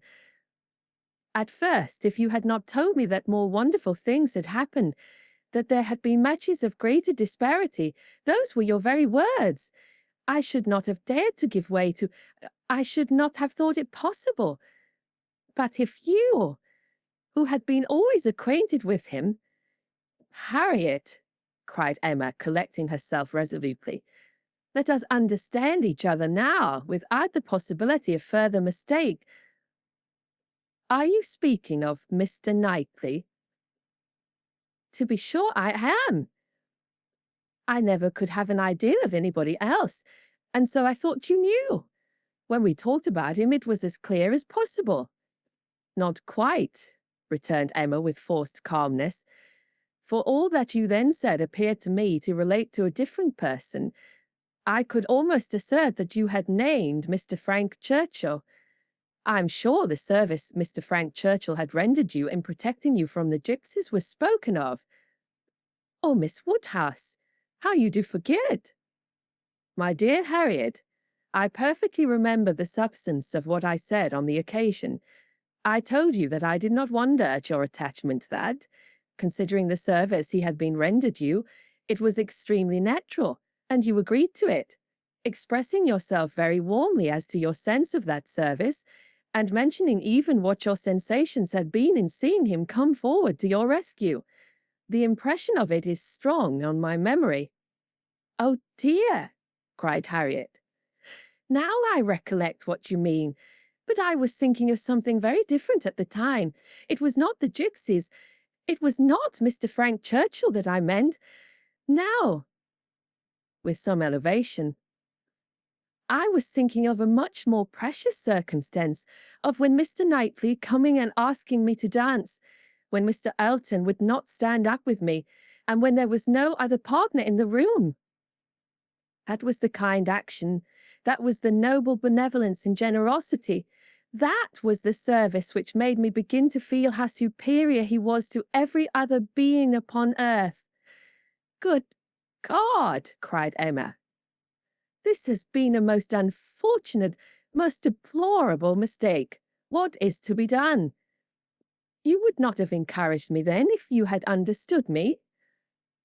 At least, however, I cannot be worse off than I should have been if the other had been the person.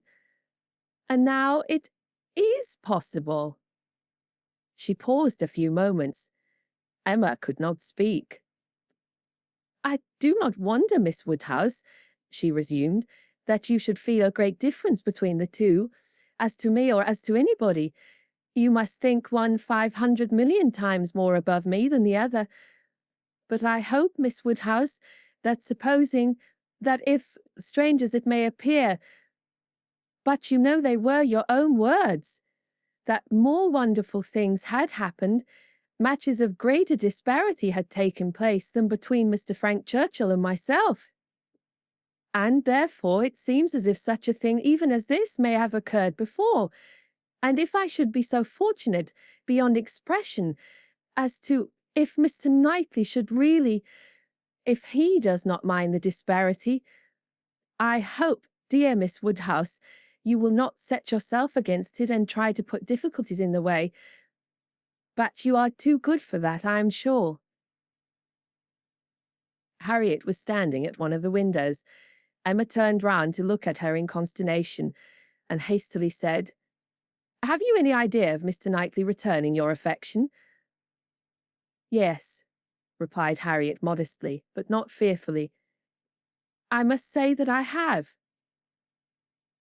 Emma's eyes were instantly withdrawn, and she sat silently meditating in a fixed attitude for a few minutes.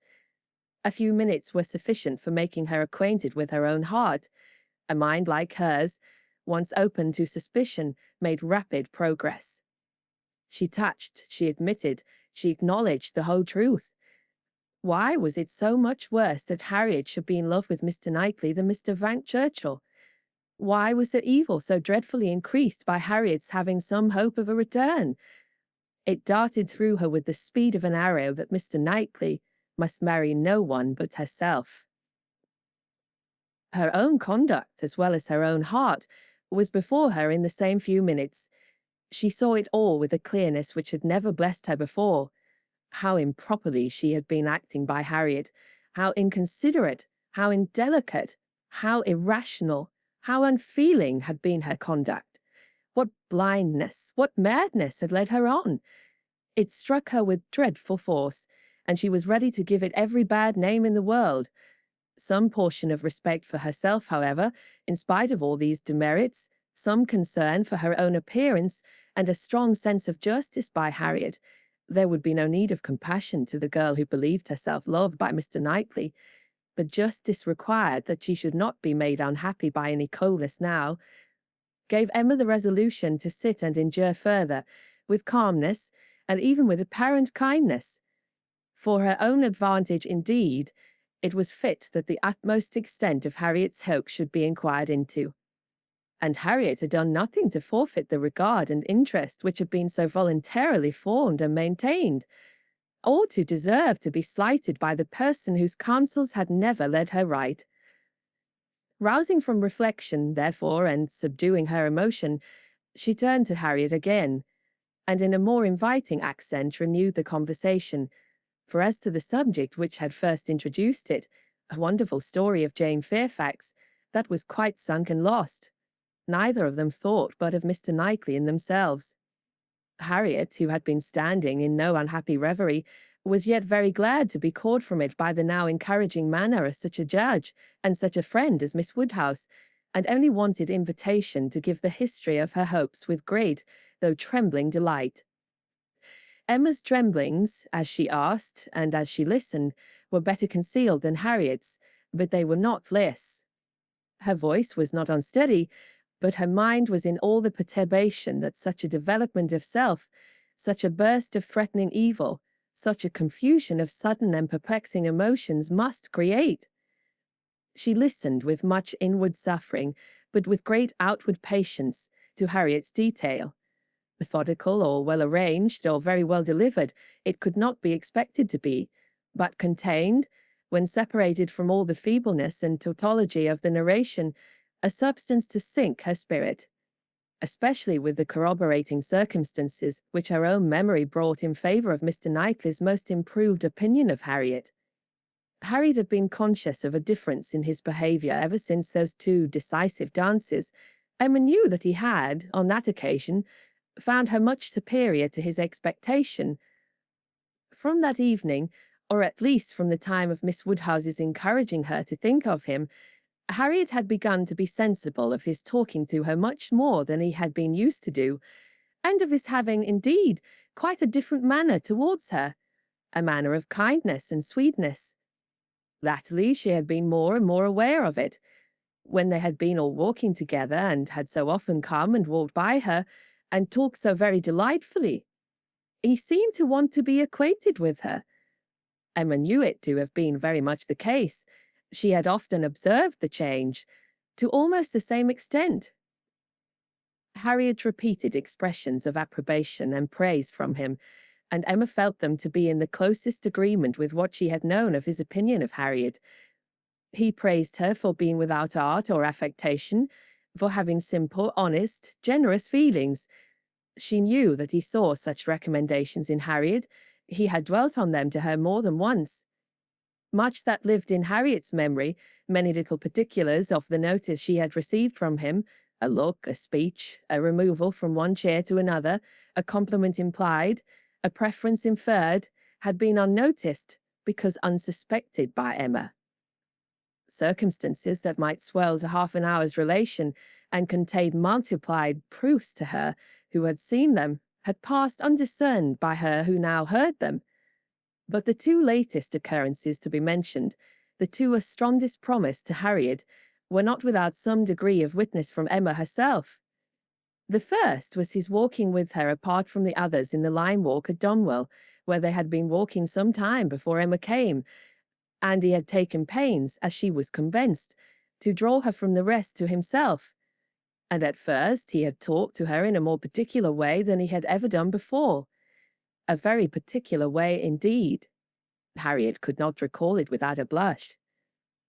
He seemed to be almost asking her whether her affections were engaged, but as soon as she, Miss Woodhouse, appeared likely to join them, he changed the subject and began talking about farming.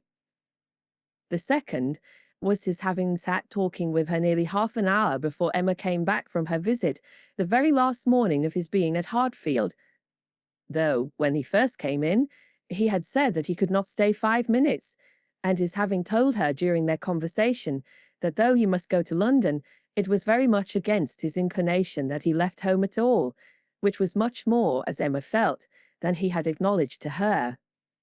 The superior degree of confidence towards Harriet which this one article marked gave her severe pain. On the subject of the first of the two circumstances, she did, after a little reflection, venture the following question.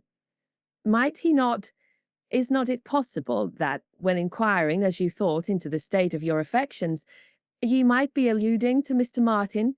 He might have Mr. Martin's interest in view? But Harriet rejected the suspicion with spirit. Mr. Martin? No, indeed. There was not a hint of Mr. Martin. I hope I know better now than to care for Mr. Martin, or to be suspected of it. When Harriet had closed her evidence, she appealed to her dear Miss Woodhouse to say whether she had not good ground for hope. "I never should have presumed to think of it at first," said she, "but for you. You told me to observe him carefully and let his behaviour be the rule of mine, and so I have. But now I seem to feel that I may deserve him, and that if he does choose me, it would not be anything so very wonderful."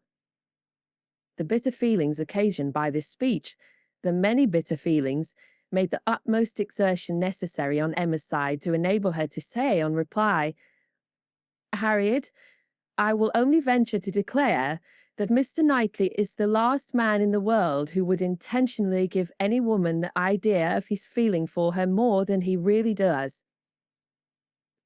Harriet seemed ready to worship her friend for a sentence so satisfactory, and Emma was only saved from raptures and fondness, which at that moment would have been dreadful penance, by the sound of her father's footsteps. He was coming through the hall. Harriet was too much agitated to encounter him. As she could not compose herself, Mr. Woodhouse would be alarmed. She had better go. With most ready encouragement from her friend, therefore, she passed off through another door, and the moment she was gone, this was the spontaneous burst of Emma's feelings. "Oh, God, that I had never seen her." The rest of the day, the following night, were hardly enough for her thoughts. She was bewildered amidst the confusion of all that had rushed on within the last few hours. Every moment had brought a fresh surprise, and every surprise must be a matter of humiliation to her. How to understand it all? How to understand the deception she had been thus practicing on herself and living under? The blunders, the blindness of her own head and heart. She sat still. She walked about. She tried her own room. She tried the shrubbery in every place, every posture. She perceived that she had acted most weakly, that she had been imposed on by others in a most mortifying degree, that she had been imposing on herself in a degree yet more mortifying, that she was wretched, and should probably find this day but the beginning of wretchedness. To understand thoroughly, understand her own heart, was the first endeavour. To that point went every leisure moment which her father's claims on her allowed, and every moment of involuntary absence of her mind. How long had Mr. Knightley been so dear to her, as every feeling declared him now to be? When had his influence, such influence, begun? When had he succeeded to that place in her affection which Frank Churchill had once, for a short period, occupied? She looked back. She compared the two, compared them as they had always stood in her estimation, from the time of the latter's becoming known to her, and as they must at any time have been compared by her. Had it by any blessed felicity occurred to her to institute the comparison? She saw that there had never been a time when she did not consider Mr. Knightley as infinitely the superior, or when his regard for her had not been infinitely the most dear. She saw that in persuading herself, in fancying, in acting to the contrary, she had been entirely under a delusion, totally ignorant of her own heart, and, in short, that she had never really cared for Mr. Frank Churchill at all. This was the conclusion of the first series of reflections. This was the knowledge of herself, on the first question of inquiry which she reached, and without being long in reaching it, she was most sorrowfully indignant, ashamed of every sensation but the one revealed to her, her affection of Mr. Knightley. Every other part of her mind was disgusting. With insufferable vanity, she had believed herself in the secret of everybody's feelings. With unpardonable arrogance, proposed to arrange everybody's destiny. She was proved to have been universally mistaken, and she had not quite done nothing, for she had done mischief. She had brought evil on Harriet, on herself, and she too much feared on Mr. Knightley. Were this most unequal of all connections to take place, on her must rest all the reproach of having given it a beginning, for his attachment she must believe to be produced only by a consciousness of Harriet's, and even were this not the case, He would never have known Harriet at all but for her folly. Mr. Knightley and Harriet Smith. It was a union to distance every wonder of the kind. The attachment of Frank Churchill and Jane Fairfax became commonplace, threadbare, stale in comparison, exciting no surprise, presenting no disparity, affording nothing to be said or thought. Mr. Knightley and Harriet Smith. Such an elevation on her side, such a debasement on his. It was horrible to Emma to think how it must sink him in the general opinion, to foresee the smiles, the sneers, the merriment it would prompt at his expense, the mortification and disdain of his brother, the thousand inconveniences to himself. Could it be? No, it was impossible. And yet it was far, very far from impossible. Was it a new circumstance for a man of first-rate abilities to be captivated by very inferior powers? Was it new for one, perhaps too busy to seek, to be the prize of a girl who would seek him? Was it new for anything in this world to be unequal, inconsistent, incongruous? Or for chance and circumstance, as second causes, to direct the human fate? Oh, had she never brought Harriet forward, had she left her where she ought, and where he had told her she ought, had she not, with a folly which no tongue could express, prevented her marrying the unexceptionable young man who would have made her happy and respectable in the line of life to which she ought to belong, all would have been safe. None of this dreadful sequel would have been. How Harriet could ever have had the presumption to raise her thoughts to Mr. Knightley, how she could dare to fancy herself the chosen of such a man till actually assured of it. But Harriet was less humble, had fewer scruples than formerly. Her inferiority, whether of mind or situation, seemed little felt. She had seemed more sensible of Mr. Elton's being to stoop in marrying her than she now seemed of Mr. Knightley's. Alas, was not that her own doing too? Who had been at pains to give Harriet notions of self-consequence but herself? Who but herself had taught her that she was to elevate herself if possible, and that her claims were great to a high worldly establishment? If Harriet, from being humble, were grown vain, it was her doing too. Chapter 48. Till now that she was threatened with its loss, Emma had never known how much of her happiness depended on being first with Mr. Knightley, first in interest and affection. Satisfied that it was so, and feeling it her due, she had enjoyed it without reflection, and only in the dread of being supplanted found how inexpressibly important it had been. Long, very long, she felt she had been first, for having no female connections of his own, there had been only Isabella whose claims could be compared with hers, and she had always known exactly how far he loved and esteemed Isabella. She had herself been first with him for many years past. She had not deserved it. She had often been negligent or perverse, slighting his advice, or even wilfully opposing him, insensible of half his merits, and quarrelling with him because he would not acknowledge her false and insolent estimate of her own. But still, from family attachment and habit, and thorough excellence of mind, he had loved her, and watched over her from a girl, with an endeavour to improve her, and an anxiety for her doing right, which no other creature had at all shared. In spite of all her faults, she knew she was dear to him. Might she not say very dear?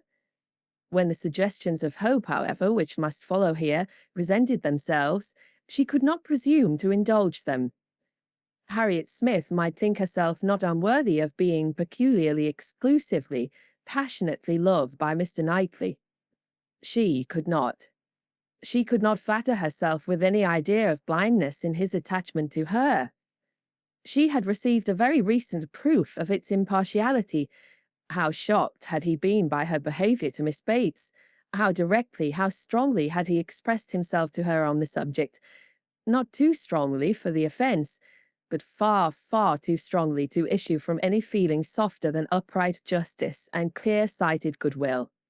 She had no hope, nothing to deserve the name of hope, that he could have that sort of affection for herself which was now in question. But there was a hope, at times a slight one, at times much stronger, that Harriet might have deceived herself and be overrating his regard for her. Wish it she must, for his sake, be the consequence nothing to herself, but his remaining single all his life. Could she be secure of that, indeed, of his never marrying at all? She believed she should be perfectly satisfied. Let him but continue the same Mr. Knightley to her and her father, the same Mr. Knightley to all the world, that Donwell and Hartfield lose none of their precious intercourse of friendship and confidence, and her peace would be fully secured. Marriage, in fact, would not do for her. It would be incompatible with what she owed to her father, and with what she felt for him. Nothing should separate her from her father. She would not marry even if she were asked by Mr. Knightley. It must be her ardent wish that Harriet might be disappointed, and she hoped that when able to see them together again, she might at least be able to ascertain what the chances for it were. She should see them henceforward with the closest observance, and wretchedly as she had hitherto misunderstood, even though she was watching, she did not know how to admit that she could be blinded here. He was expected back every day. The power of observation would be soon given. Frightfully soon it appeared when her thoughts were in one course. In the meanwhile she resolved against seeing Harriet. It would do neither of them good. It would do the subject no good to be talking of it further. She was resolved not to be convinced, as long as she could doubt, and yet had no authority for opposing Harriet's confidence. To talk would be only to irritate. She wrote to her, therefore, kindly but decisively, to beg that she would not at present come to Hartfield, acknowledging it to be her conviction that all further confidential discussion of one topic had better be avoided, and hoping that if a few days were allowed to pass before they met again, except in the company of others, she objected only to a tete-a-tete, they might be able to act as if they had forgotten the conversation of yesterday.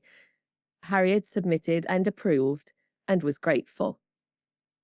This point was just arranged when a visitor arrived to tear Emma's thoughts a little from the one subject which had engrossed them, sleeping or waking, the last 24 hours.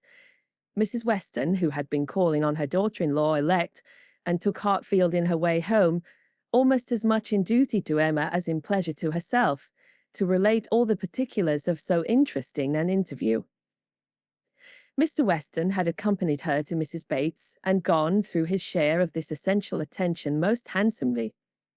But she, having then induced Miss Fairfax to join her in an airing, was now returned with much more to say, and much more to say with satisfaction, than a quarter of an hour spent in Mrs. Bates's parlour, with all the encumbrance of awkward feelings, could have afforded. A little curiosity Emma had, and she made the most of it while her friend related.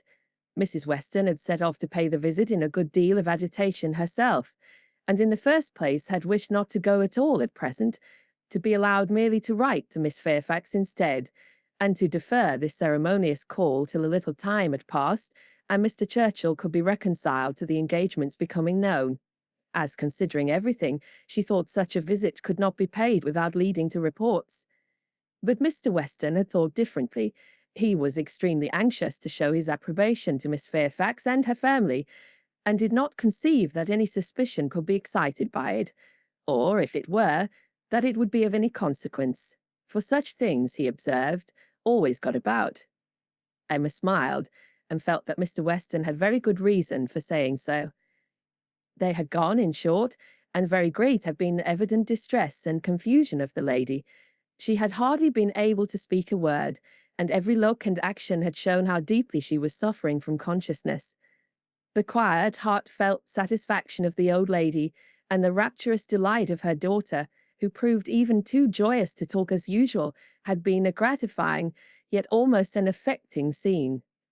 They were both so truly respectable in their happiness, so disinterested in every sensation, thought so much of Jane, so much of everybody, and so little of themselves, that every kindly feeling was at work for them. Miss Fairfax's recent illness had offered a fair plea for Mrs. Weston to invite her to an airing. She had drawn back and declined at first, but on being pressed had yielded, and, in the course of their drive, Mrs. Weston had, by gentle encouragement, overcome so much of her embarrassment as to bring her to converse on the important subject. Apologies for her seemingly ungracious silence in their first reception, and the warmest expressions of the gratitude she was always feeling towards herself and Mr. Weston must necessarily open the cause. But when these effusions were put by, they had talked a good deal of the present and of the future state of the engagement. Mrs. Weston was convinced that such conversation must be the greatest relief to her companion, pent up within her own mind as everything had so long been, and was very much pleased with all that she had said on the subject. On the mystery of what she had suffered during the concealment of so many months, continued Mrs. Weston, she was energetic. This was one of her expressions. I will not say that since I entered into the engagement I have not had some happy moments, but I can say that I have never known the blessing of one tranquil hour. And the quivering lip, Emma, which uttered it was an attestation that I felt at my heart. Poor girl, said Emma. She thinks herself wrong, then, for having consented to a private engagement. Wrong? No one, I believe, can blame her more than she is disposed to blame herself. The consequence, said she, has been a state of perpetual suffering to me, and so it ought. But after all the punishment that misconduct can bring, it is still not less misconduct. Pain is no expiation. I can never be blameless. I have been acting contrary to all my sense of right, and the fortunate turn that everything has taken, and the kindness I am now receiving is what my conscience tells me I ought not to be. Do not imagine, madam, she continued, that I was taught wrong. Do not let any reflection fall on the principles or the care of the friends who brought me up. The error has been all my own, and I do assure you that, with all the excuse that present circumstances may appear to give, I shall yet dread making the story known to Colonel Campbell. Poor girl, said Emma again. She loves him. Then excessively, I supposed. It must have been from attachment only that she could be led to form the engagement. Her affection must have overpowered her judgment.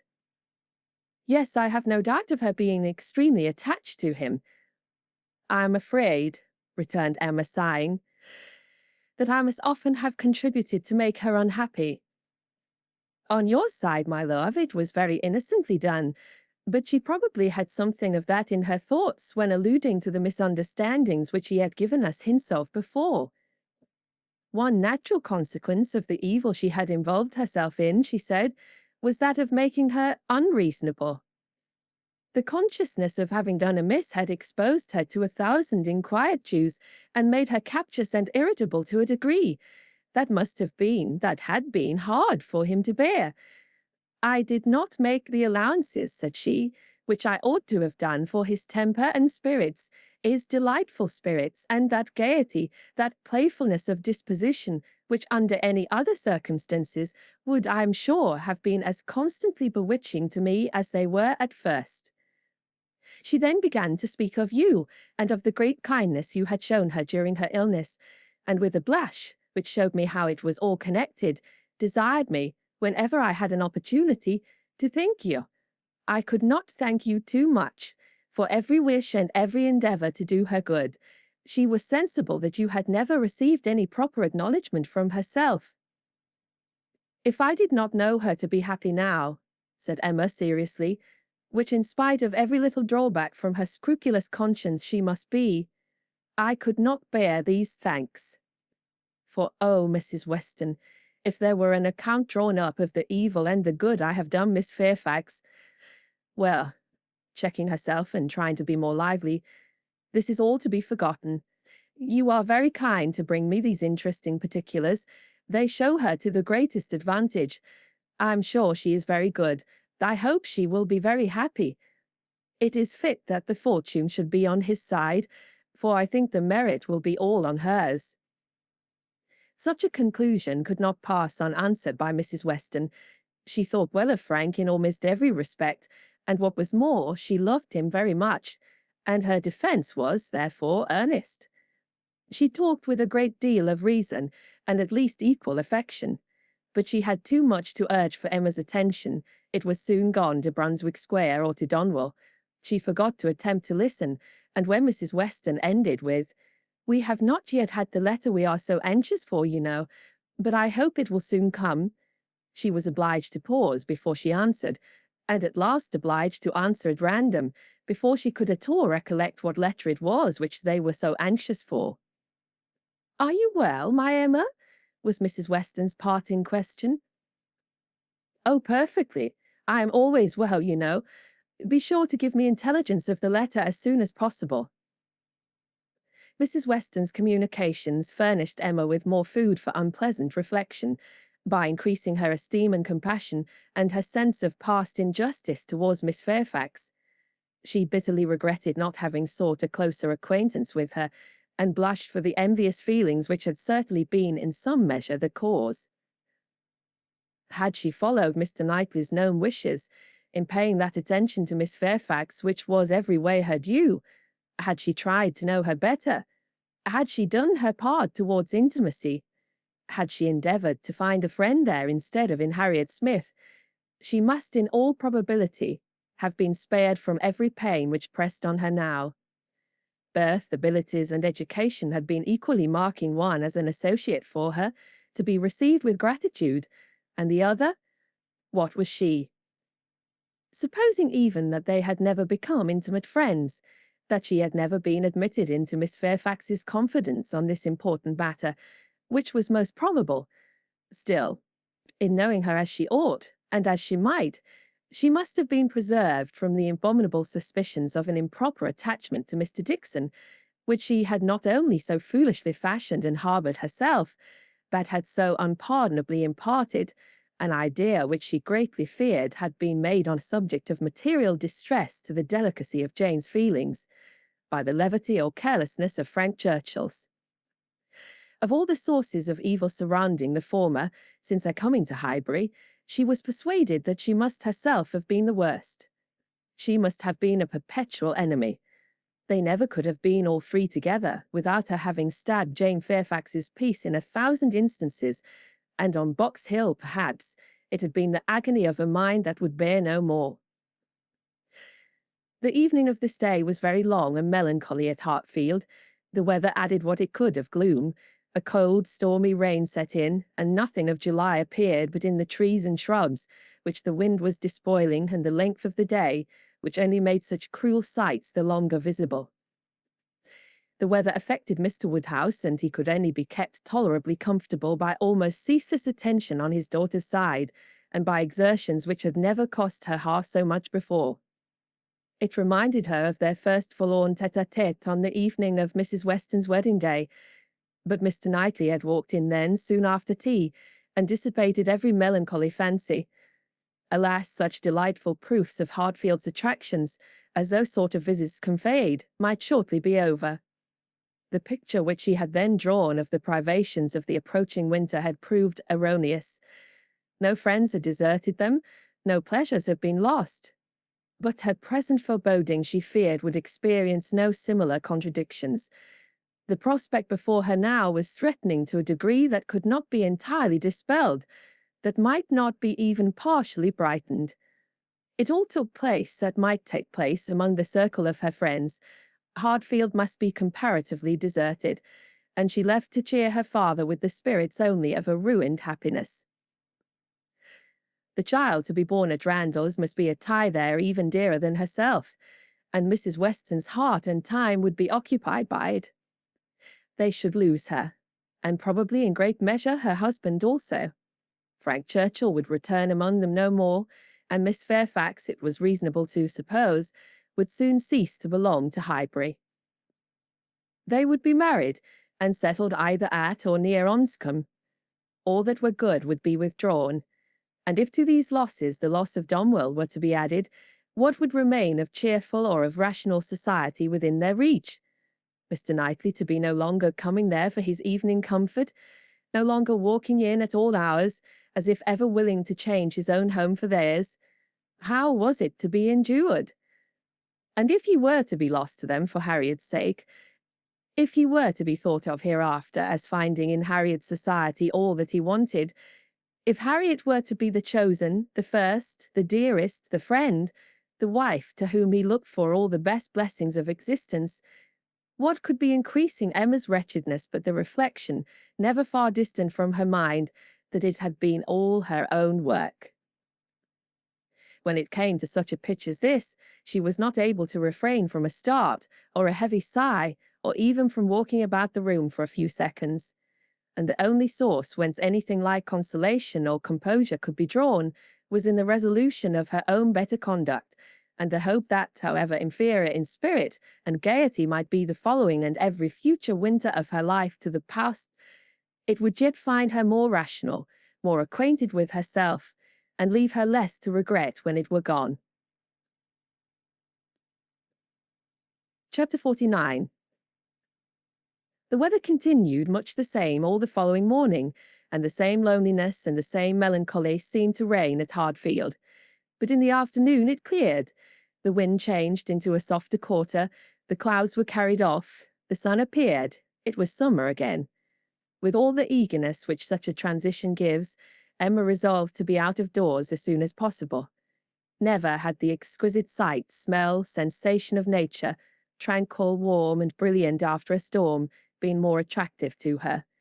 She longed for the serenity they might gradually introduce, and on Mr. Perry's coming in soon after dinner, with a disengaged hour to give her father, she lost no time in hurrying into the shrubbery. There, with spirits freshened, and thoughts a little relieved, she had taken a few turns, when she saw Mr. Knightley passing through the garden door and coming towards her. It was the first intimation of his being returned from London. She had been thinking of him the moment before, as unquestionably 16 miles distant. There was time only for the quickest arrangement of mind. She must be collected and calm. In half a minute they were together. The how-do-you-dos were quiet and constrained on each side. She asked after their mutual friends. They were all well. When had he left them? Only that morning. He must have found a wet ride. Yes. He meant to walk with her, she found. He had just looked into the dining-room, and as he was not wanted there, preferred being out of doors. She thought he neither looked nor spoke cheerfully, and the first possible cause for it, suggested by her fears, was that he had perhaps been communicating his plans to his brother, and was pained by the manner in which they had been received. They walked together. He was silent. She thought he was often looking at her, and trying for a fuller view of her face than it suited her to give. And this belief produced another dread. Perhaps he wanted to speak to her of his attachment to Harriet. He might be watching for encouragement to begin. She did not, could not feel equal to lead the way to any such subject. He must do it all himself. Yet she could not bear this silence. With him it was most unnatural. She considered, resolved, and trying to smile, began, "You have some news to hear, now you are come back, that will rather surprise you." "Have I?" said he quietly and looking at her. "Of what nature?" "Oh, the best nature in the world. A wedding." After waiting a moment as if to be sure she intended to say no more, he replied, "If you mean Miss Fairfax and Frank Churchill, I have heard that already." "How is it possible?" cried Emma, turning her glowing cheeks towards him, for while she spoke it occurred to her that he might have called at Mrs. Goddard's in his way. "I had a few lines on parish business from Mr. Weston this morning, and at the end of them he gave me a brief account of what had happened." Emma was quite relieved, and could presently say with a little more composure, "You, probably, have been less surprised than any of us, for you have had your suspicions. I have not forgotten that you once tried to give me a caution. I wish I had attended to it, but," with a sinking voice and heavy sigh, "I seem to have been doomed to blindness." For a moment or two nothing was said, and she was unsuspicious of having excited any particular interest, till she found her arm drawn within his and pressed against his heart, and heard him thus saying in a tone of great sensibility, speaking low, "Time, my dearest Emma, time will heal the wound. Your own excellent sense, your exertions for your father's sake. I know you will not allow yourself—" Her arm was pressed again, and he added in a more broken and subdued accent, "The feelings of the warmest friendship, indignation, abominable scoundrel." And in a louder, steadier tone he concluded with, "He will soon be gone. They will soon be in Yorkshire. I'm sorry for her. She deserves a better fate." Emma understood him, and as soon as she could recover from the flutter of pleasure excited by such tender consideration, replied, "You are very kind, but you are mistaken, and I must set you right. I am not in want of that sort of compassion. My blindness to what was going on led me to act by them in a way that I must always be ashamed of, and I was very foolishly tempted to say and do many things which may well lay me open to unpleasant conjectures, but I have no other reason to regret that I was not in the secret earlier." "Emma," cried he, looking eagerly at her, "are you indeed?" But checking himself, "No, no, I understand you, forgive me. I am pleased that you can say even so much.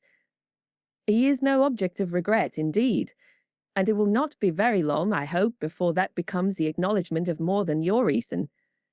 Fortunate that your affections were not further entangled. I could never, I confess, from your manners, assure myself to the degree of what you felt. I could only be certain that there was a preference, and a preference which I never believed him to deserve. He is a disgrace to the name of man. And is he to be rewarded with that sweet young woman? Jane, Jane, you will be a miserable creature." "Mr. Knightley," said Emma, trying to be lively, but really confused, "I am in a very extraordinary situation. I cannot let you continue in your error, and yet, perhaps, since my manners give such an impression, I have as much reason to be ashamed of confessing that I never have been at all attached to the person we are speaking of, as it might be natural for a woman to feel in confessing exactly the reverse. But I never have." He listened in perfect silence. She wished him to speak, but he would not. She supposed she must say more before she was entitled to his clemency, but it was a hard case to be obliged still to lower herself in his opinion. She went on, however. "I have very little to say for my own conduct. I was tempted by his attentions, and allowed myself to appear pleased. An old story, probably a common case, and no more than has happened to hundreds of my sex before. And yet it may not be the more excusable in one who sets up, as I do, for understanding. Many circumstances assisted the temptation.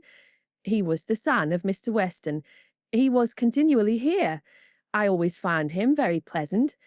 And in short, for," with a sigh, "let me swell out the causes ever so ingeniously, they all centre on this at last. My vanity was flattered, and I allowed his attentions. Latterly, however, for some time, indeed, I have had no idea of their meaning anything.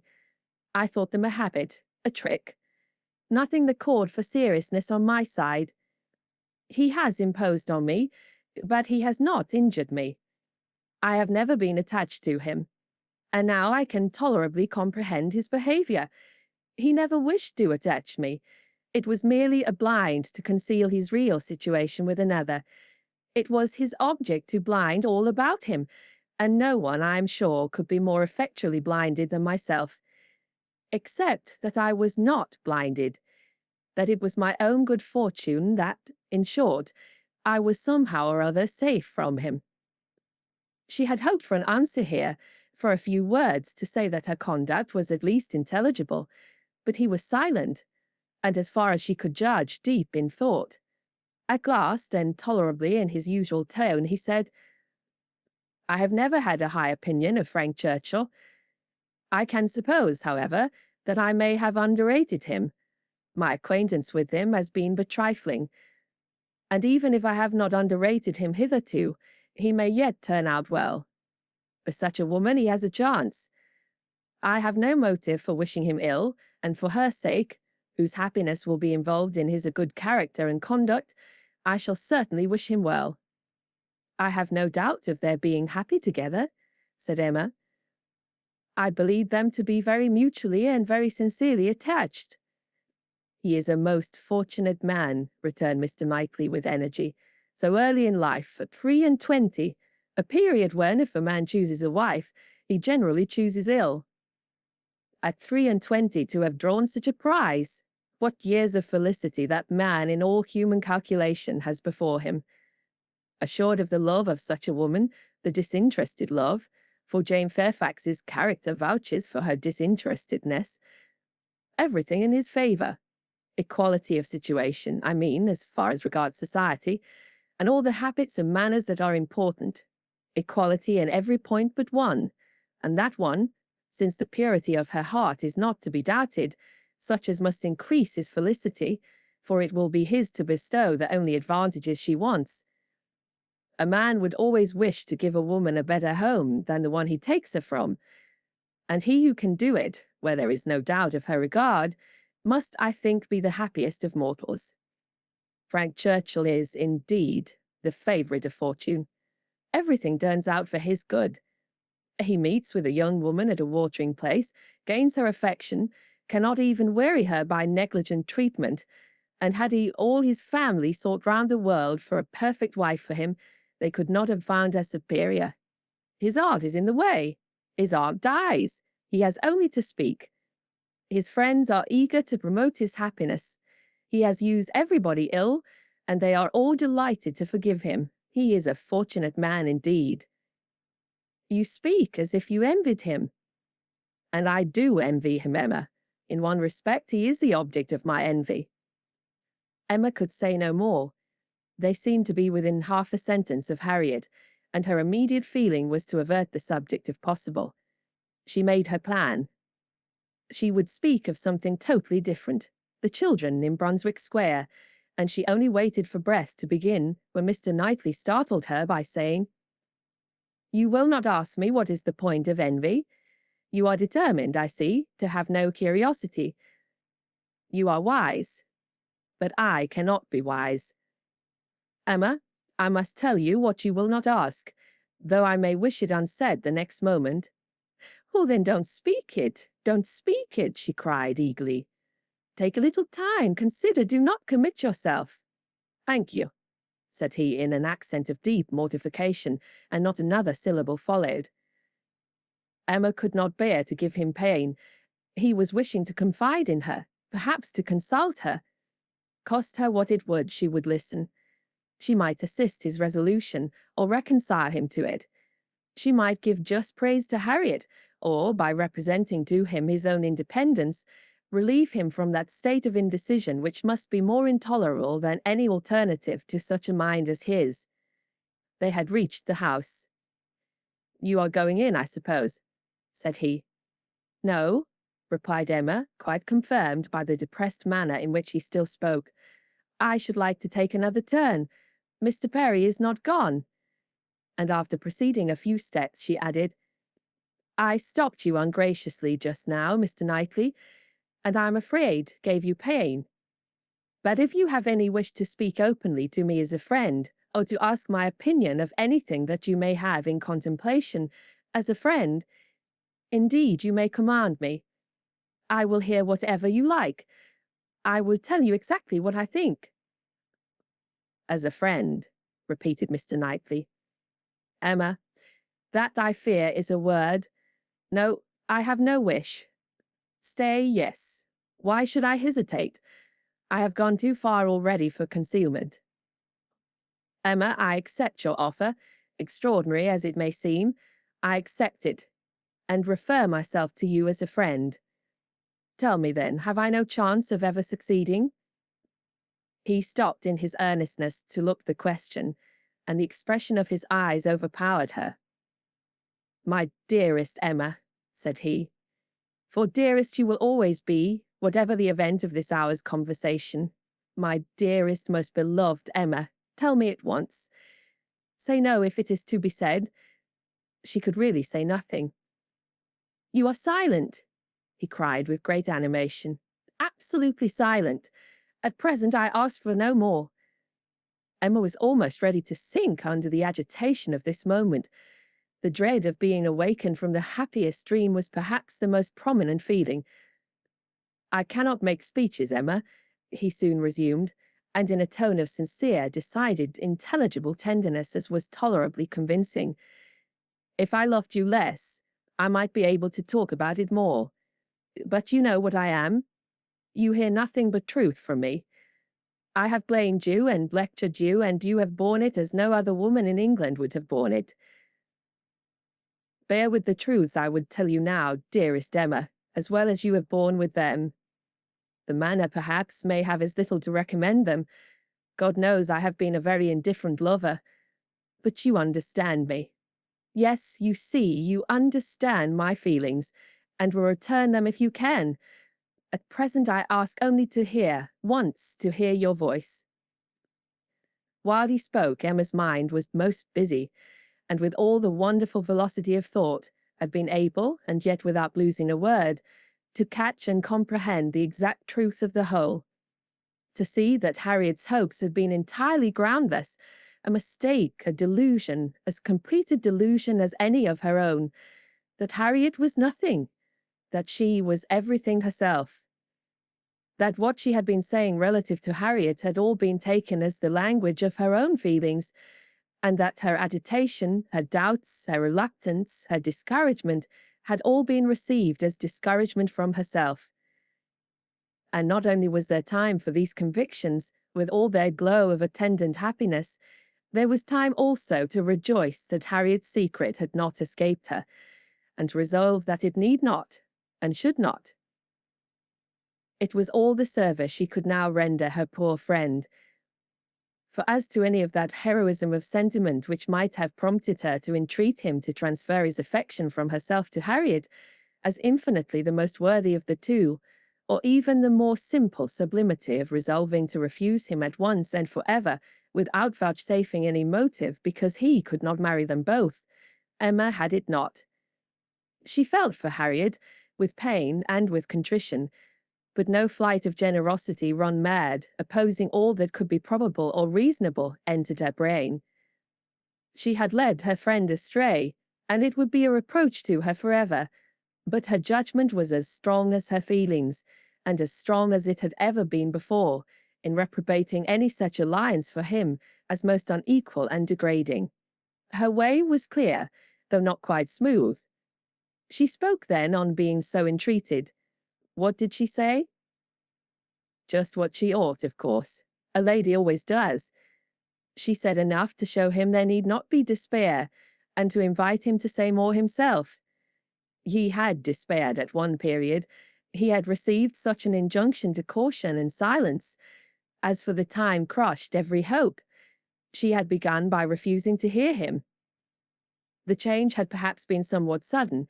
Her proposal of taking another turn, her renewing the conversation, which she had just put an end to, might be a little extraordinary. She felt its inconsistency, but Mr. Knightley was so obliging as to put up with it, and seek no further explanation. Seldom, very seldom, does complete truth belong to any human disclosure. Seldom can it happen that something is not a little disguised or a little mistaken. But whereas in this case, though the conduct is mistaken, the feelings are not, it may not be very material. Mr. Knightley could not impute to Emma a more relenting heart than she possessed, or a heart more disposed to accept of his. He had, in fact, been wholly unsuspicious of his own influence. He had followed her into the shrubbery with no idea of trying it. He had come, in his anxiety to see how she bore Frank Churchill's engagement, with no selfish view, no view at all, but of endeavouring, if she allowed him an opening, to soothe or counsel her. The rest had been the work of the moment, the immediate effect of what he heard on his feelings, the delightful assurance of her total indifference towards Frank Churchill, of her having a heart completely disengaged from him, had given birth to the hope that, in time, he might gain her affection himself. But it had been no present hope. He had only, in the momentary conquest of eagerness over judgment, aspired to be told that she did not forbid his attempt to attach her. The superior hopes which gradually opened were so much more enchanting. The affection which he had been asking to be allowed to create, if he could, was already his. Within half an hour he had passed from a thoroughly distressed state of mind to something so like perfect happiness that it could bear no other name. Her change was equal. This 1/2 hour had given to each the same precious certainty of being beloved, had cleared from each the same degree of ignorance, jealousy, or distress. On his side, there had been a long-standing jealousy, old as the arrival or even the expectation of Frank Churchill. He had been in love with Emma and jealous of Frank Churchill from about the same period, one sentiment having probably enlightened him as to the other. It was his jealousy of Frank Churchill that had taken him from the country. The Box Hill party had decided him on going away. He would save himself from witnessing again such permitted, encouraged attentions. He had gone to learn to be indifferent, but he had gone to a wrong place. There was too much domestic happiness in his brother's house. Women wore too amiable a form in it. Isabella was too much like Emma, differing only in those striking inferiorities which always brought the other in brilliancy before him, for much to have been done even had his time been longer. He had stayed on, however, vigorously, day after day, till this very morning's post had conveyed the history of Jane Fairfax. Then, with the gladness which must be felt, nay, which he did not scruple to feel, having never believed Frank Churchill to be at all deserving Emma, was there so much fond solicitude, so much keen anxiety for her, that he could stay no longer. He had ridden home through the rain. He had walked up directly after dinner, to see how this sweetest and best of all creatures, faultless in spite of all her faults, bore the discovery. He had found her agitated and low. Frank Churchill was a villain. He heard her declare that she had never loved him. Frank Churchill's character was not desperate. She was his own Emma, by hand and word, when they returned into the house, and if he could have thought of Frank Churchill then, he might have deemed him a very good sort of fellow.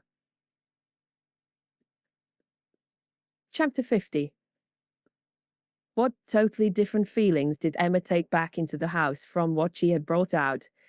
She had then been only daring to hope for a little respite of suffering.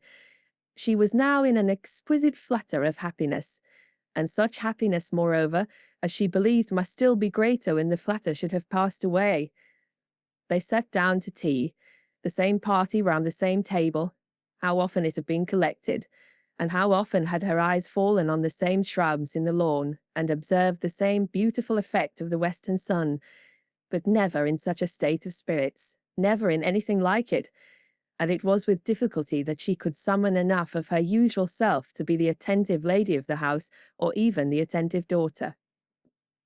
Poor Mr. Woodhouse little suspected what was plotting against him in the breast of that man whom he was so cordially welcoming, and so anxiously hoping might not have taken cold from his ride.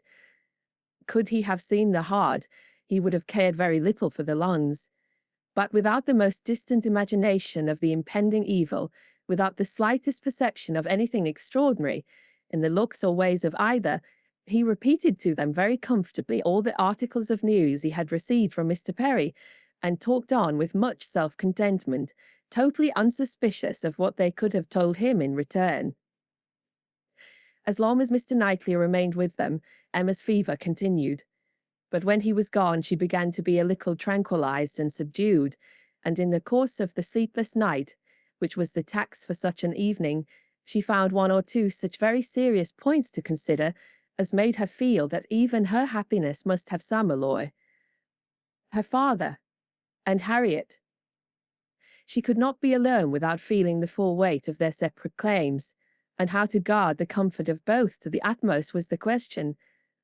With respect to her father, it was a question soon answered. She hardly knew yet what Mr. Knightley would ask, but a very short parley with her own heart produced the most solemn resolution of never quitting her father. She even wept over the idea of it, as a sin of thought. While he lived, it must only be an engagement. But she flattered herself that if divested of the danger of drawing her away, it might become an increase of comfort to him. How to do her best by Harriet was of more difficult decision. How to spare her from any unnecessary pain, how to make her any possible atonement, how to appear least her enemy. On these subjects her perplexity and distress were very great, and her mind had to pass again and again through every bitter reproach and sorrowful regret that had ever surrounded it. She could only resolve at last that she would still avoid a meeting with her and communicate all that need be told by letter, that it would be inexpressibly desirable to have her removed just now for a time from Highbury, and indulging in one scheme more, nearly resolved that it might be practicable to get an invitation for her to Brunswick Square. Isabella had been pleased with Harriet, and a few weeks spent in London must give her some amusement. She did not think it in Harriet's nature to escape being benefited by novelty and variety, by the streets, the shops, and the children. At any rate, it would be a proof of attention and kindness in herself, from whom everything was due, a separation for the present, an averting of the evil day when they must all be together again. She rose early and wrote her letter to Harriet, an employment which left her so very serious, so nearly sad, that Mr. Knightley, in walking up to Hartfield to breakfast, did not arrive at all too soon. And half an hour stolen afterwards to go over the same ground again with him, literally and figuratively, was quite necessary to reinstate her in a proper share of the happiness of the evening before. He had not left her long, by no means long enough for her to have the slightest inclination of thinking of anybody else, when a letter was brought to her from Randalls, a very thick letter. She guessed what it must contain, and deprecated the necessity of reading it. She was now in perfect charity with Frank Churchill. She wanted no explanations. She wanted only to have her thoughts to herself.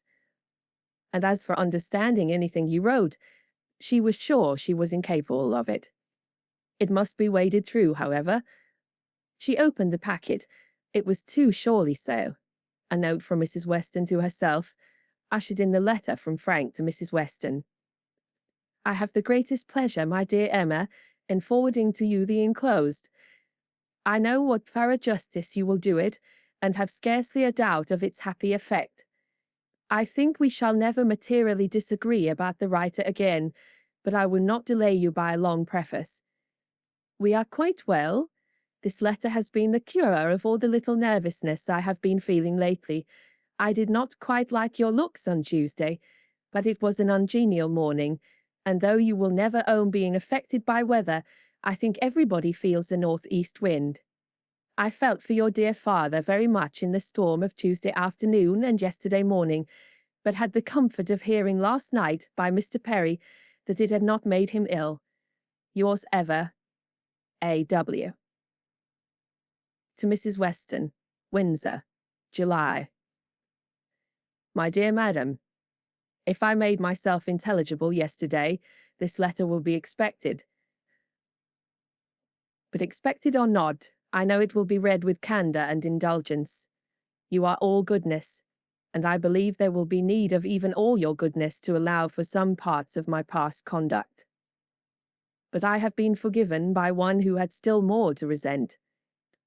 My courage rises while I write. It is very difficult for the prosperous to be humble. I have already met with such success in 2 applications for pardon, that I may be in danger of thinking myself too sure of yours, and of those among your friends who have had any ground of offence. You must all endeavour to comprehend the exact nature of my situation when I first arrived at Randalls. You must consider me as having a secret which was to be kept at all hazards. This was the fact. My right to place myself in a situation requiring such concealment is another question. I shall not discuss it here. For my temptation to think it a right, I refer every caviller to a brick house, sash windows below and casements above in Highbury. I dared not address her openly. My difficulties in the then state of Onscombe must be too well known to require definition. And I was fortunate enough to prevail, before we parted at Weymouth, and to induce the most upright female mind in the creation to stoop in charity to a secret engagement. Had she refused, I should have gone mad. But you will be ready to say, what was your hope in doing this? What did you look forward to? To anything? Everything to time, chance, circumstance, slow effects, sudden bursts, perseverance and weariness, health and sickness. Every possibility of good was before me. and the first of blessings secured in obtaining her promises of faith and correspondence. If you need further explanation, I have the honour, my dear madam, of being your husband's son, and the advantage of inheriting a disposition of hope for good, which no inheritance of houses or lands can ever equal the value of.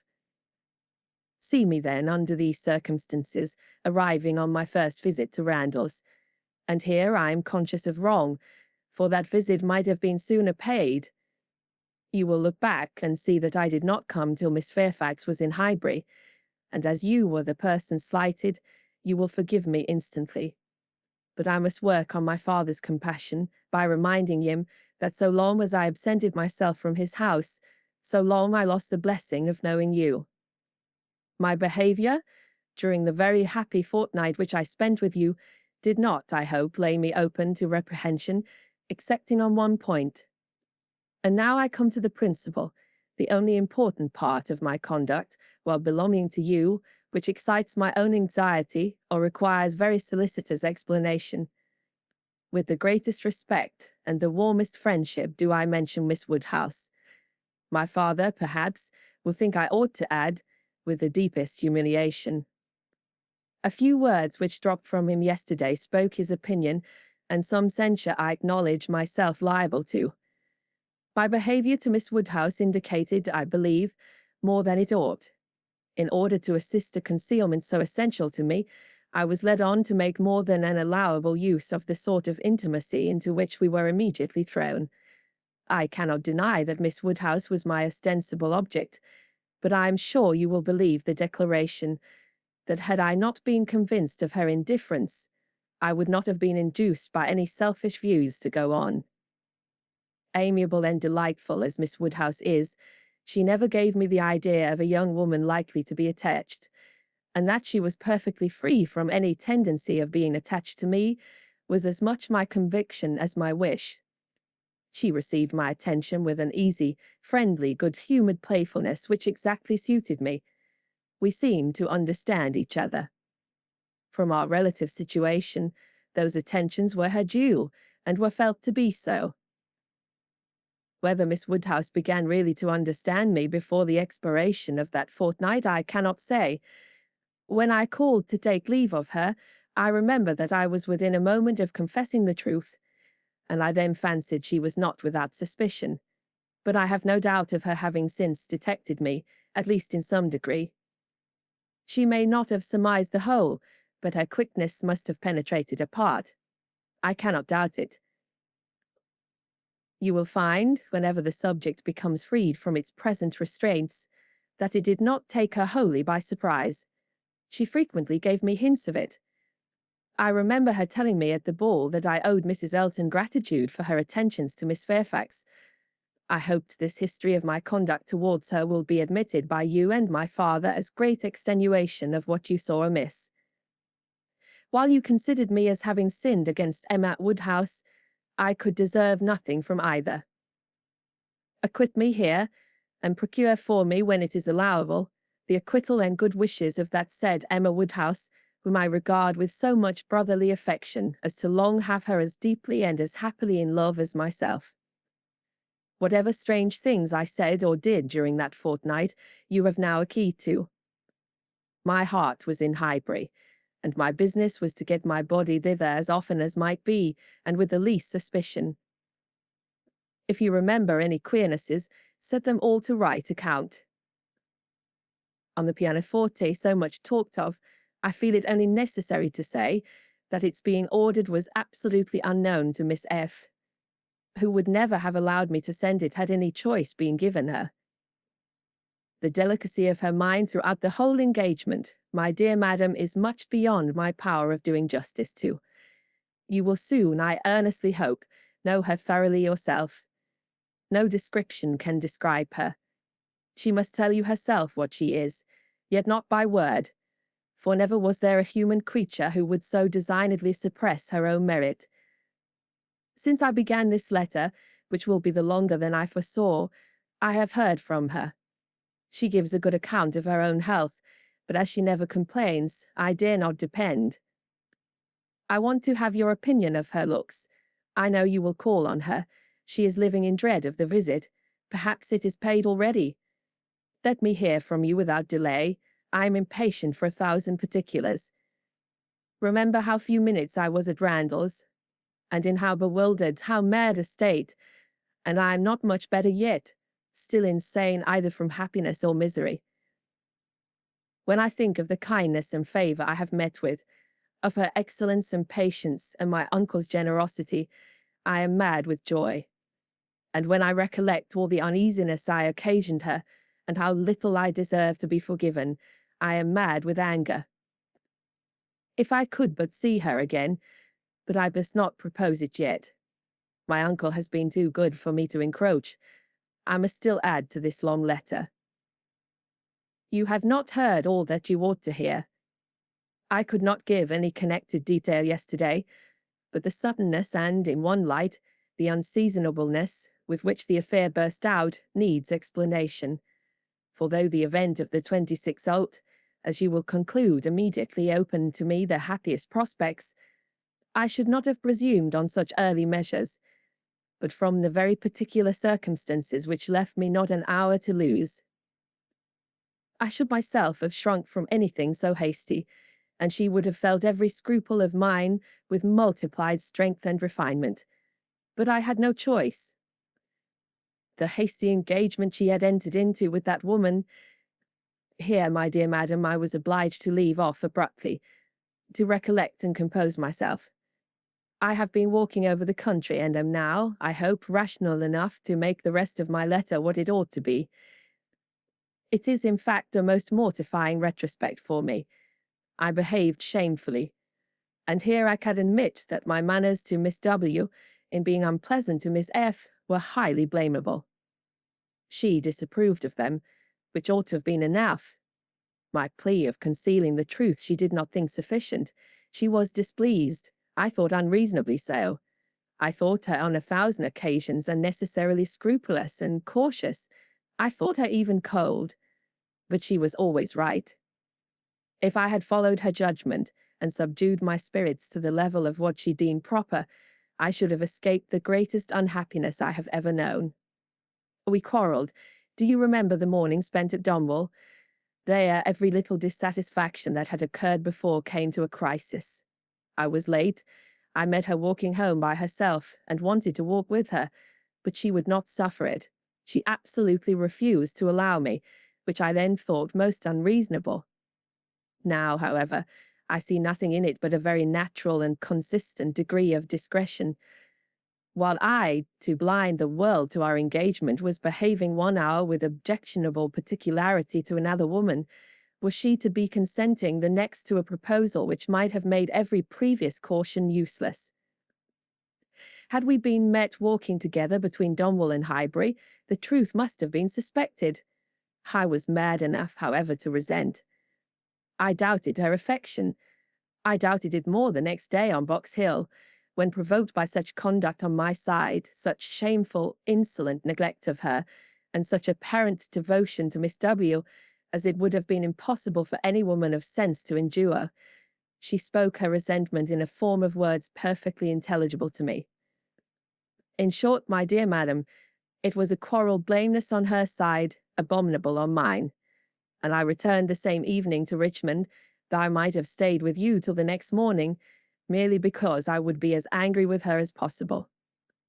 Even then I was not such a fool as not to mean to be reconciled in time, but I was the injured person, injured by her coldness, and I went away determined that she should make the first advances. I should always congratulate myself that you were not of the Box Hill party.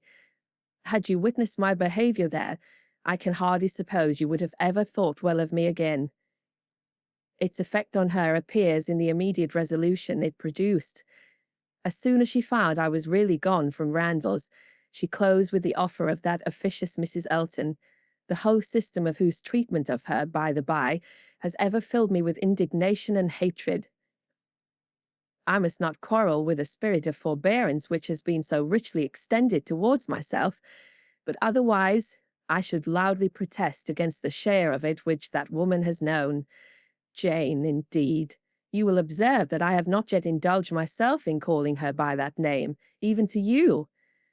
Think, then, what I must have endured in hearing it bandied between the Eltons, with all the vulgarity of needless repetition, and all the insolence of imaginary superiority. Have patience with me. I shall soon have done. She closed with this offer, resolving to break with me entirely, and wrote the next day to tell me that we never were to meet again. She felt the engagement to be a source of repentance and misery to each. She dissolved it. This letter reached me on the very morning of my poor aunt's death. I answered it within an hour. But from the confusion of my mind and the multiplicity of business falling on me at once, my answer, instead of being sent with all the many other letters of that day, was locked up in my writing desk, and I, trusting that I had written enough, though but a few lines, to satisfy her, remained without any uneasiness. I was rather disappointed that I did not hear from her again speedily, but I made excuses for her, and was too busy, and, may I add, too cheerful in my views to be captious. We removed to Windsor, and 2 days afterwards I received a parcel from her, my own letters, all returned, and a few lines at the same time by post, stating her extreme surprise at not having had the smallest reply to her last, and adding that as silence on such a point could not be misconstrued, and as it must be equally desirable to both to have every subordinate arrangement concluded as soon as possible, she now sent me by a safe conveyance all my letters, and requested that if I could not directly command hers, so as to send them to Highbury within a week, I would forward them after that period to her in short, the full direction to Mr. Smoridge's stared me in the face. I knew the name, the place, I knew all about it, and instantly saw what she had been doing. It was perfectly accordant with that resolution of character which I knew her to possess, and the secrecy she had maintained as to any such design in her former letter was equally descriptive of its anxious delicacy. For the world would not she have seemed to threaten me. Imagine the shock. Imagine how, till I had actually detected my own blunder, I raved at the blunders of the post. What was to be done? One thing only. I must speak to my uncle. Without his sanction, I could not hope to be listened to again. I spoke. Circumstances were in my favour. The late event had softened away his pride, and he was, earlier than I could have anticipated, wholly reconciled and complying, and could say at last, poor man, with a deep sigh, that he wished I might find as much happiness in the marriage state as he had done. I felt that it would be of a different sort.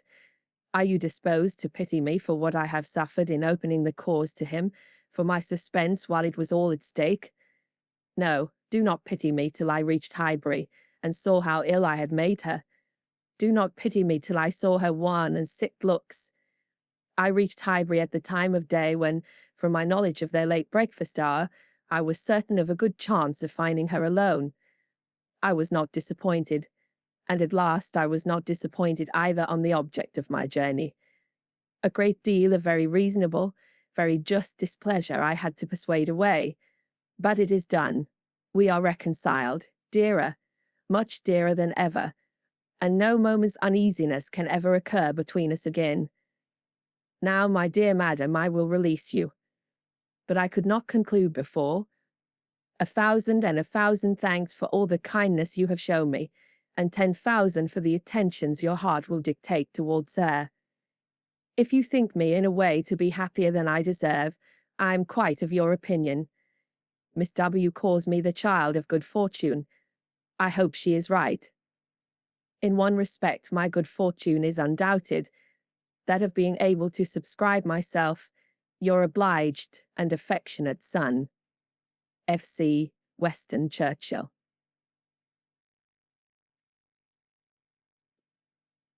Chapter 51. This letter must make its way to Emma's feelings. She was obliged, in spite of her previous determination to the contrary, to do all the justice of Mrs. Weston foretold. As soon as she came to her own name, it was irresistible. Every line relating to herself was interesting, and almost every line agreeable.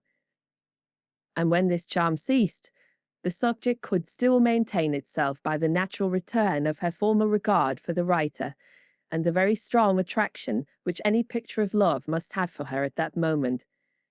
She never stopped till she had gone through the whole, and though it was impossible not to feel that he had been wrong, yet he had been less wrong than she had supposed, and he had suffered and was very sorry, and he was so grateful to Mrs. Weston, and so much in love with Miss Fairfax, and she was so happy herself, that there was no being severe, and could he have entered the room, she must have shaken hands with him as heartily as ever. She thought so well of the letter that when Mr. Knightley came again, she desired him to read it. She was sure of Mrs. Weston's wishing it to be communicated, especially to one who, like Mr. Knightley, had been so much to blame in his conduct.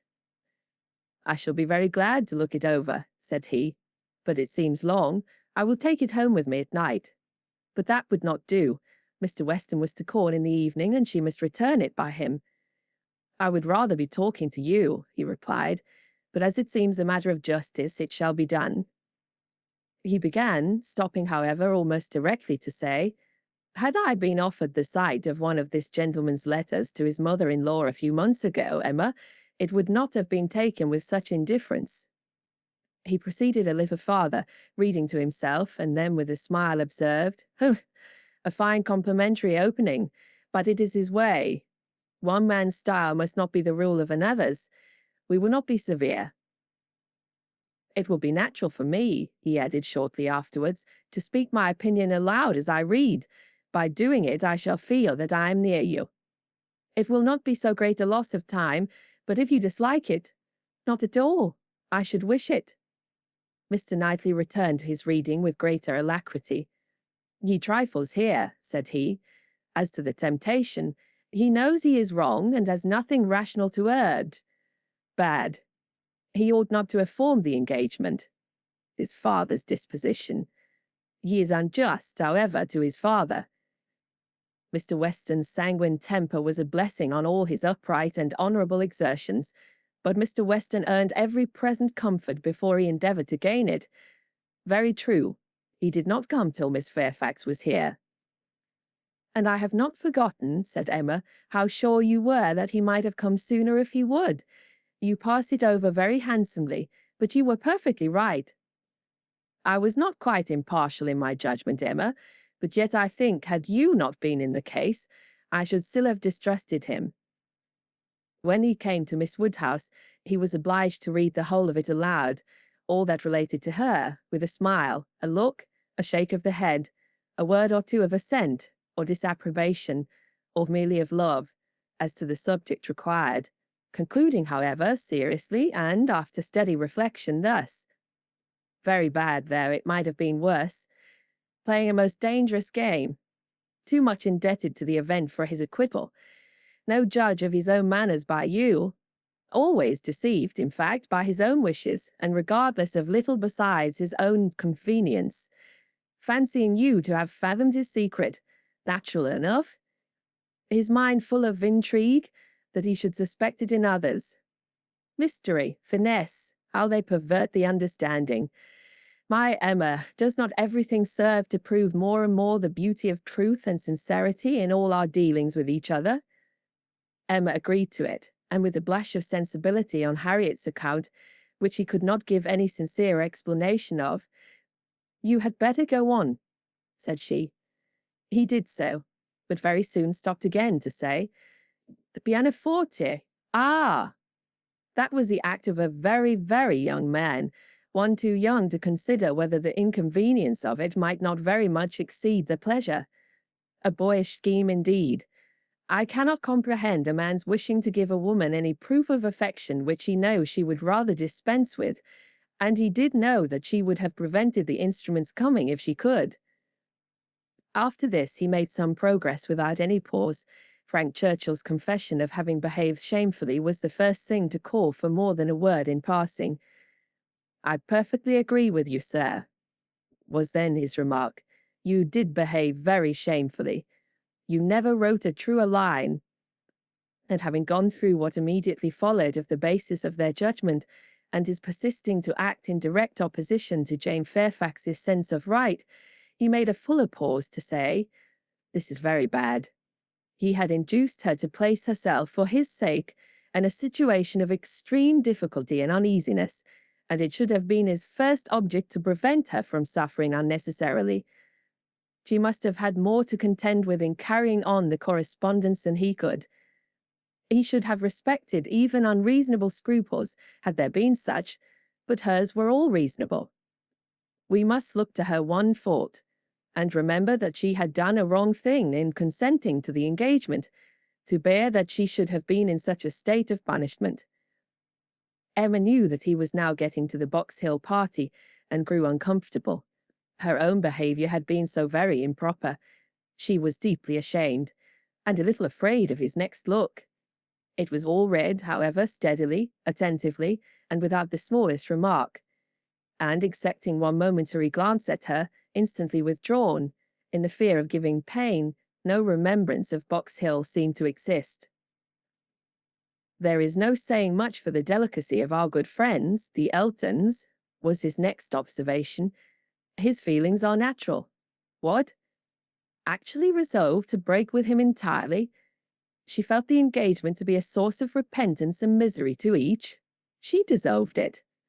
What a view this gives of her sense of his behaviour. Well, he must be a most extraordinary— Nay, nay, read on, you will find how very much he suffers. I hope he does, replied Mr. Knightley coolly, and resuming the letter. Smaridge, what does this mean? What is all this? She has engaged to go as governess to Mrs. Smaridge's children, a dear friend of Mrs. Elton's, a neighbour of Maple Grove, and by the by, I wonder how Mrs. Elton bears the disappointment. Say nothing, my dear Emma, while you oblige me to read, not even of Mrs. Elton. Only one page more. I shall soon have done. What a letter this man writes! I wish you were to read it with a kinder spirit towards him. Well, there is feeling here. He does seem to have suffered in finding her ill. Certainly, I can have no doubt of his being fond of her. Dearer, much dearer than ever. I hope he may long continue to feel all the value of such a reconciliation. He is a very liberal thanker, with his thousands and tens of thousands. Happier than I deserve. Come, he knows himself there. Miss Woodhouse calls me the child of good fortune. Those were Miss Woodhouse's words, were they? And a fine ending. And there is the letter, the child of good fortune. That was your name for him, was it? You do not appear so well satisfied with this letter as I am, but still you must, at least, I hope you must, think the better of him for it. I hope it does him some service with you. Yes, certainly it does. He has had great faults, faults of inconsideration and thoughtlessness, and I am very much of his opinion in thinking him likely to be happier than he deserves. But still, as he is, beyond a doubt, really attached to Miss Fairfax, and will soon, it may be hoped, have the advantage of being constantly with her, I am very ready to believe his character will improve, and acquire from hers the steadiness and delicacy of principle that it wants. And now, let me talk to you of something else. I have another person's interest at present so much at heart that I cannot think any longer about Frank Churchill. Ever since I left you this morning, Emma, my mind has been hard at work on one subject. The subject followed. It was in plain, unaffected, gentlemanlike English, such as Mr. Knightley used even to the woman he was in love with, how to be able to ask her to marry him without attacking the happiness of her father. Emma's answer was ready at the first word. While her dear father lived, any change of condition must be impossible for her. She could never quit him. Part only of this answer, however, was admitted. The impossibility of her quitting her father Mr. Knightley felt as strongly as herself, but the inadmissibility of any other change he could not agree to. He had been thinking it over most deeply, most intently. He had at first hoped to induce Mr. Woodhouse to remove with her to Donwell. He had wanted to believe it feasible, but his knowledge of Mr. Woodhouse would not suffer him to deceive himself long, and now he confessed his persuasion that such a transplantation would be a risk to her father's comfort, perhaps even of his life, which must not be hazarded.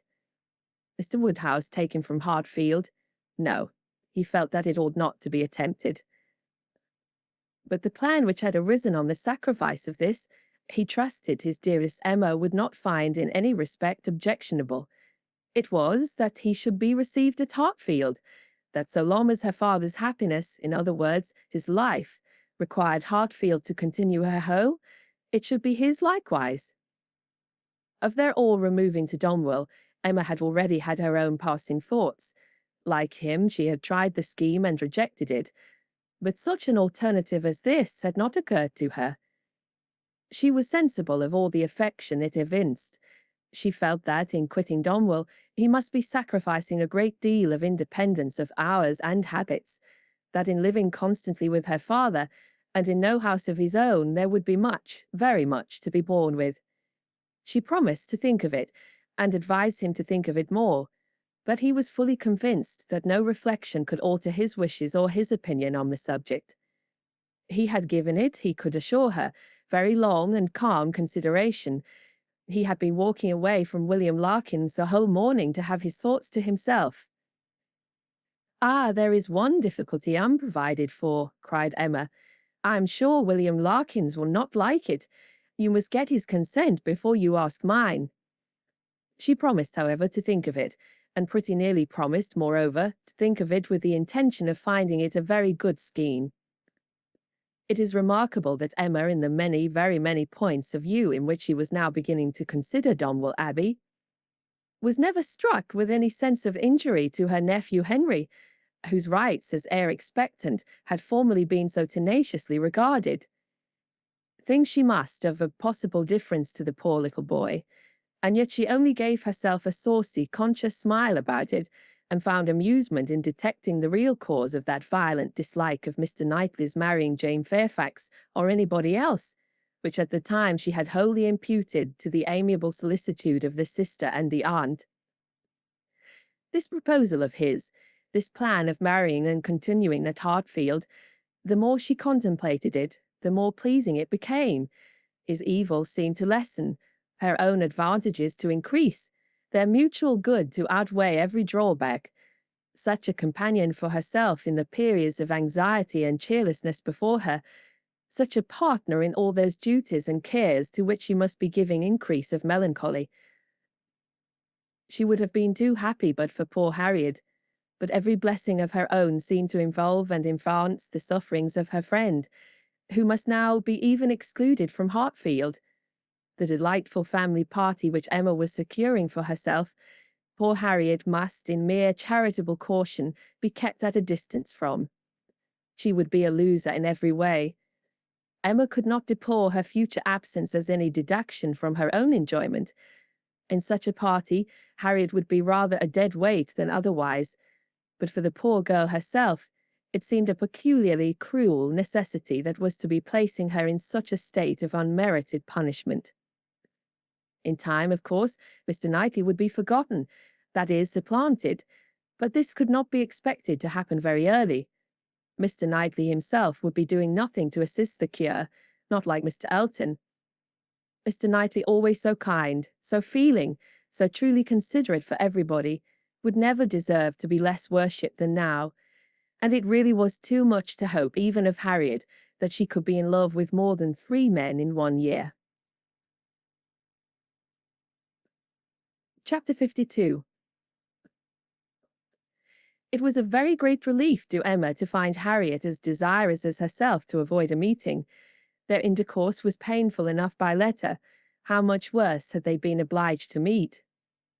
Harriet expressed herself very much, as might be supposed, without reproaches or apparent sense of ill usage, and yet Emma fancied there was a something of resentment, a something bordering on it in her style, which increased the desirableness of their being separate.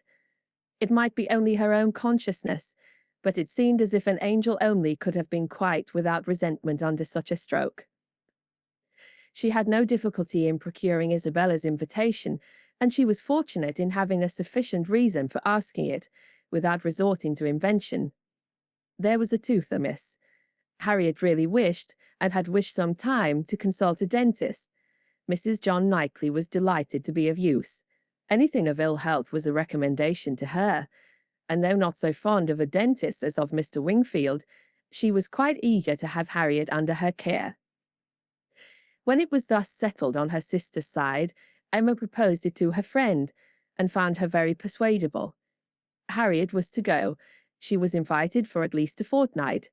She was conveyed in Mr. Woodhouse's carriage, and it was all arranged.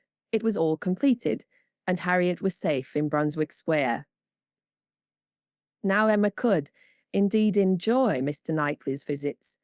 Now she could talk, and she could listen with true happiness, unchecked by that sense of injustice, of guilt, of something most painful, which had haunted her when remembering how disappointed her heart was near her, how much might at that moment, and at a little distance, be enduring by the feelings which she had led astray herself.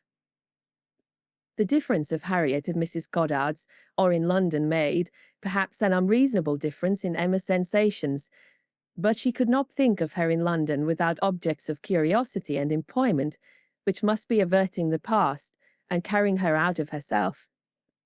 She would not allow any other anxiety to succeed directed to the place in her mind which Harriet had occupied.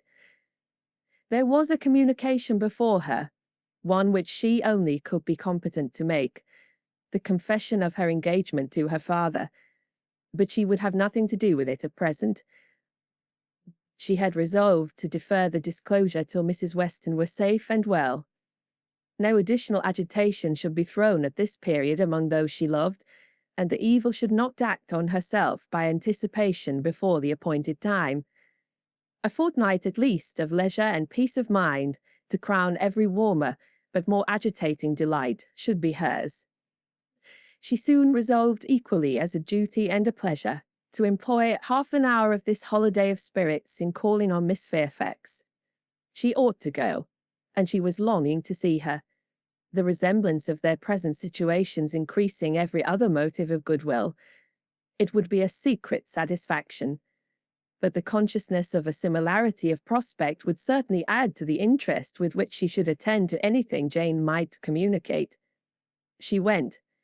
She had driven once unsuccessfully to the door, but had not been into the house since the morning after Box Hill, when poor Jane had been in such distress as had filled her with compassion, though all the worst of her sufferings had been unsuspected.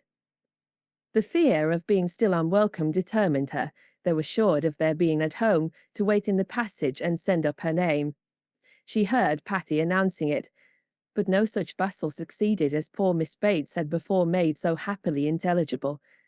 No, she heard nothing but the instant reply of "Beg her to walk up," and a moment afterwards she was met on the stairs by Jane herself, coming eagerly forward, as if no other reception of her were felt sufficient.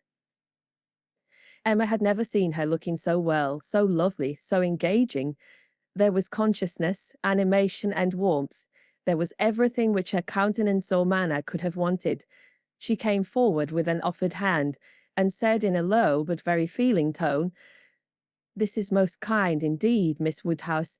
It is impossible for me to express. I hope you will believe. Excuse me for being so entirely without words."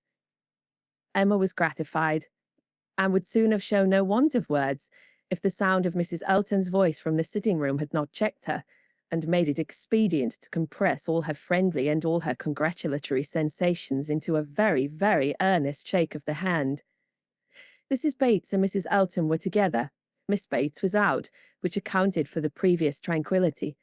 Emma could have wished Mrs. Elton elsewhere, but she was in a humour to have patience with everybody, and as Mrs. Elton met her with unusual graciousness, she hoped the rencontre would do them no harm. She soon believed herself to penetrate Mrs. Elton's thoughts, and understand why she was, like herself, in happy spirits. It was being in Miss Fairfax's confidence, and fancying herself acquainted with what was still a secret to other people. Emma saw symptoms of it immediately in the expression of her face, and while paying her own compliments to Mrs. Bates, and appearing to attend to the good old lady's replies, she saw her with a sort of anxious parade of mystery fold up a letter which she had apparently been reading aloud to Miss Fairfax, and return it into the purple and gold reticule by her side, saying with significant nods, "We can finish this some other time, you know. You and I shall not want opportunities. And, in fact, you have heard all the essential already. I only wanted to prove to you that Mrs. S. admits our apology and is not offended. You see how delightfully she writes. Oh, she is a sweet creature. You would have doted on her had you gone, but not a word more. Let us be discreet, quite on our good behaviour. Hush! You remember those lines? I forget the poem at this moment. For when a lady's in the case, you know all the other things give place. Now, I say, my dear, in our case, for lady, read mum, a word to the wise. I am in a fine flow of spirits, ain't I? But I want to see your heart at ease as to Mrs. S. My representation, you see, has quite appeased her. And again, on Emma's merely turning her head to look at Mrs. Bates's knitting, she added in half a whisper, I mentioned no names, you will observe. Who know? Cautious as a minister of state, I managed it extremely well. Emma could not doubt. It was a palpable display, repeated on every possible occasion. When they had all talked a little while in harmony of the weather and Mrs. Weston, she found herself abruptly addressed with, Do not you think, Miss Woodhouse, our saucy little friend here is charmingly recovered? Do not you think her cure does Perry the highest credit? Here was a side glance of great meaning at Jane. Upon my word, Perry has restored her in a wonderful short time. Oh, if you had seen her as I did when she was at the worst. And when Mrs. Bates was saying something to Emma, whispered further, We do not say a word of any assistance that Perry might have, not a word of a certain young physician from Windsor. Oh no, Perry shall have all the credit. I have scarce had the pleasure of seeing you, Miss Woodhouse, she shortly afterwards began, since the party to Box Hill. Very pleasant party, but yet I think there was something wanting. Things did not seem, that is, there seemed a little cloud upon the spirits of some. So it appeared at least to me, but I might be mistaken. However, I think it answered so far as to tempt one to go again. What say you both to our collecting the same party and exploring to Box Hill again while the fine weather lasts? It must be the same party, you know? Quite the same party, not one exception. Soon after this, Miss Bates came in, and Emma could not help being diverted by the perplexity of her first answer to herself, resulting, she supposed, from doubt of what might be said, and impatience to say everything. Thank you, dear Miss Woodhouse. You are all kindness. It is impossible to say. Yes, indeed, I quite understand. Dearest Jane's prospects. That is, I do not mean. But she is charmingly recovered. How is Mr. Woodhouse? I am so glad. Quite out of my power. Such a happy little circle as you find us here. Yes, indeed. Charming young man. That is so very friendly. I mean, good Mr. Perry, such attention to Jane. And from her more than commonly thankful delight towards Mrs. Elton for being there, Emma guessed that there had been a little show of resentment towards Jane from the vicarage quarter, which was now graciously overcome. After a few whispers, indeed, which placed it beyond a guess, Mrs. Elton, speaking louder, said, Yes, here I am, my good friend, and here I have been so long that anywhere else I should think it necessary to apologize. But the truth is that I am wanting for my lord and master.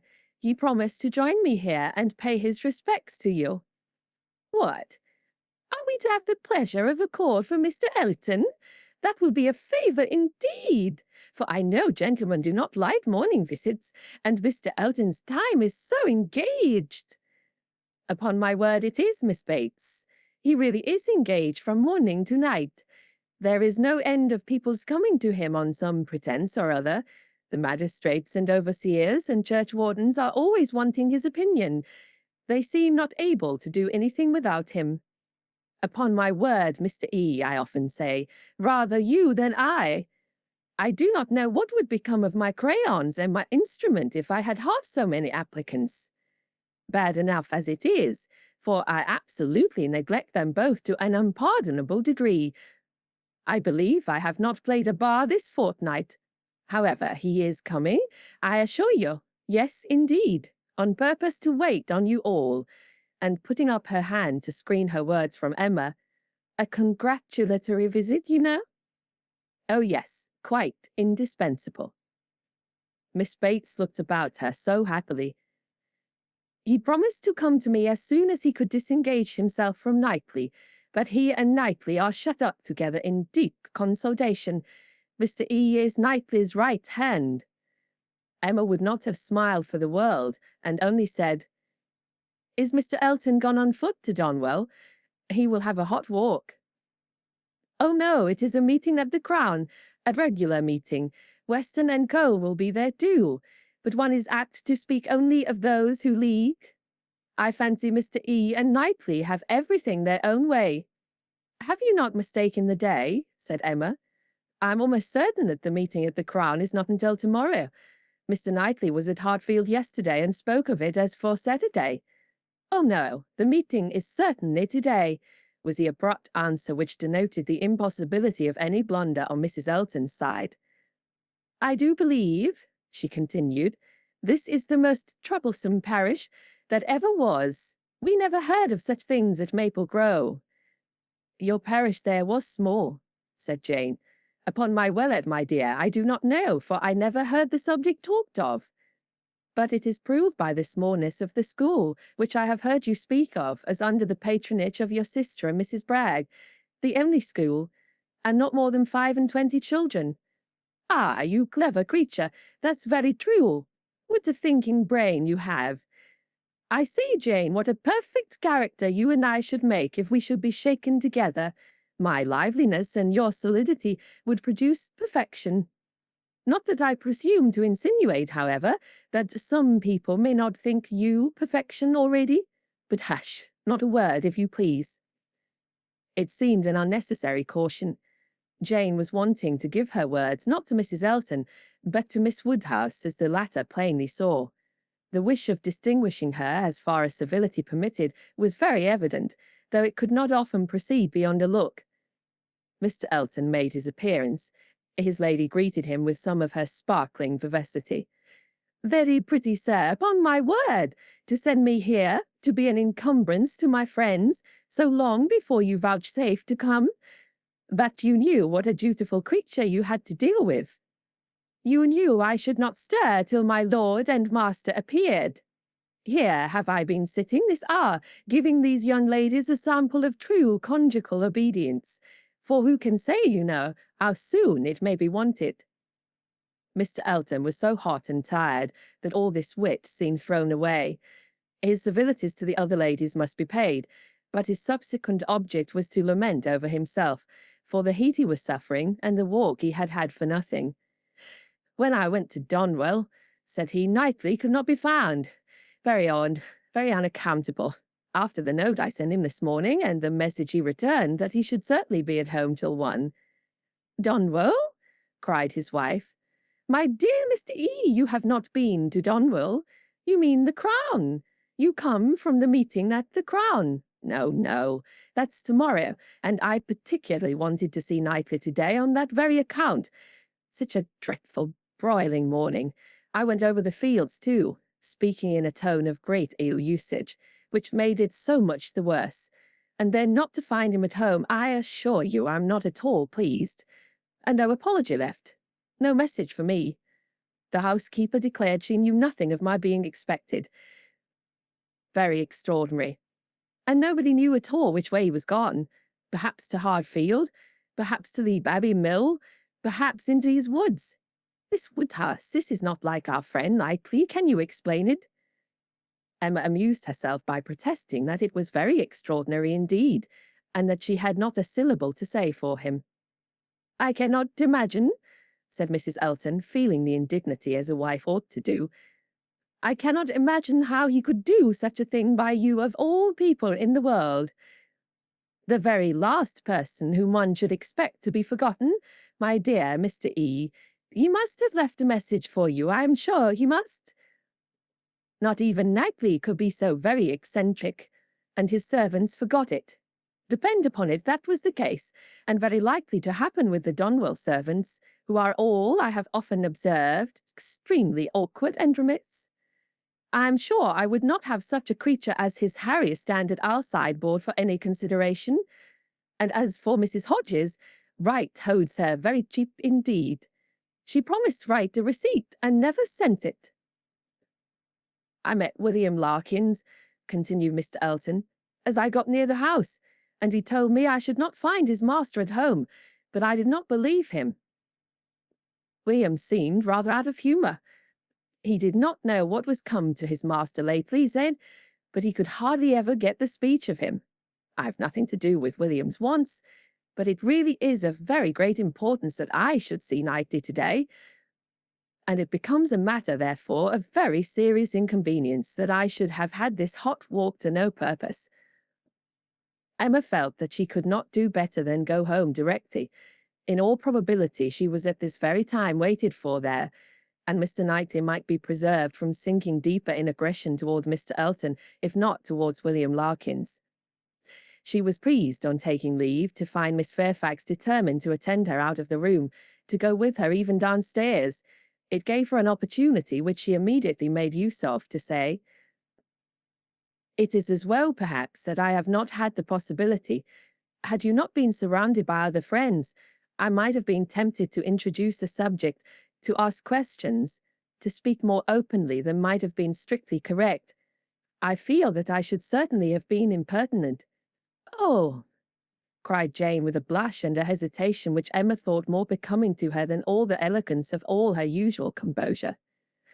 "There would have been no danger. The danger would have been of my wearying you. You could not have gratified me more than by expressing an interest.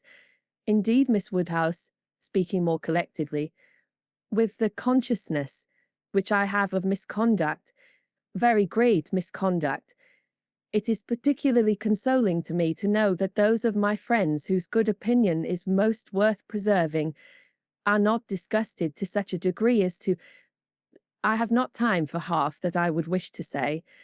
I long to make apologies, excuses, to urge something for myself. I feel it so very due, but unfortunately, in short, if your compassion does not stand, my friend— "Oh, you are too scrupulous, indeed you are," cried Emma warmly and taking her hand. "You owe me no apologies, and everybody to whom you might be supposed to owe them is so perfectly satisfied, so delighted even. You are very kind, but I know what my manners were to you, so cold and artificial. I had always a part to act. It was a life of deceit. I know that I must have disgusted you. Pray say no more. I feel that all the apologies should be on my side. Let us forgive each other at once. We must do whatever is to be done quickest. And I think our feelings will lose no time there. I hope you have pleasant accounts from Windsor. Very. And the next news, I suppose, will be that we are to lose you, just as I begin to know you. Oh, as to all that, of course nothing can be thought of yet.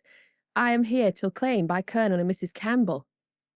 "Nothing can be actually settled yet, perhaps," replied Emma, smiling. "But excuse me, it must be thought of."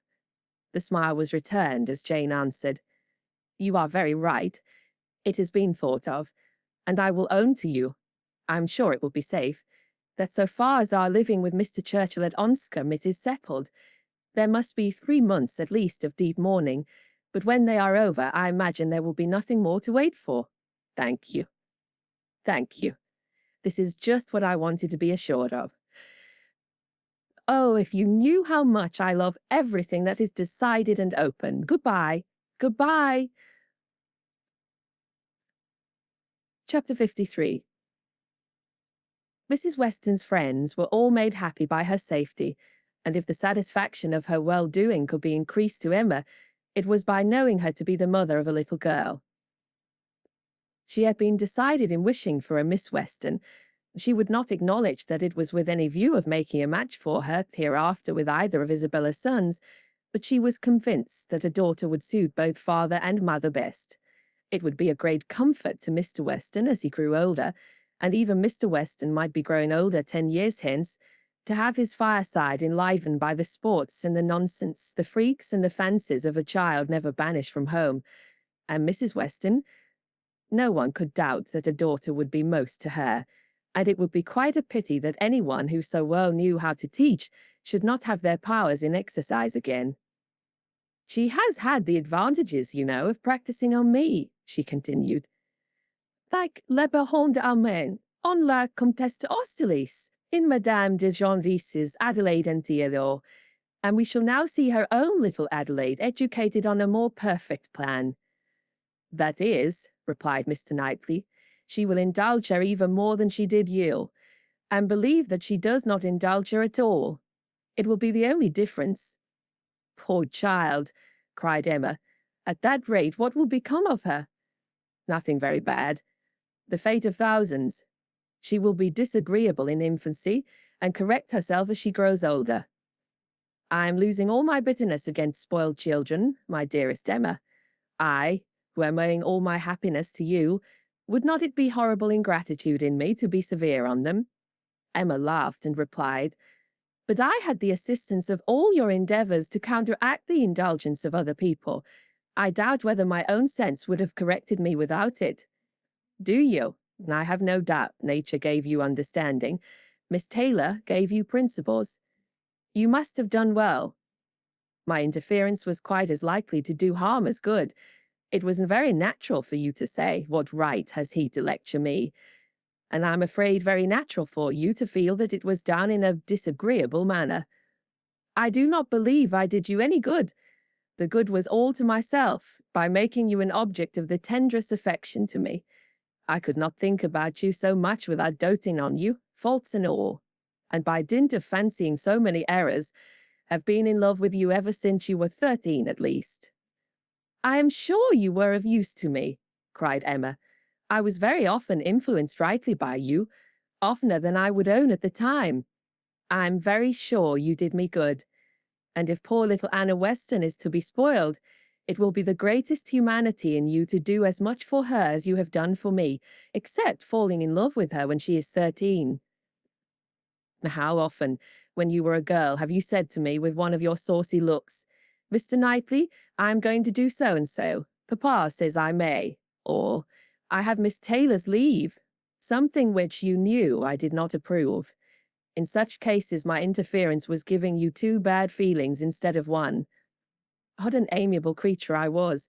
No wonder you should hold my speeches in such an affectionate remembrance. Mr. Knightley. You always called me Mr. Knightley, and from habit it has not been very formal a sound, and yet it is formal. I want you to call me something else, but I do not know what. I remember once calling you George in one of my amiable fits, about 10 years ago. I did it because I thought it would offend you, but as you made no objection, I never did it again.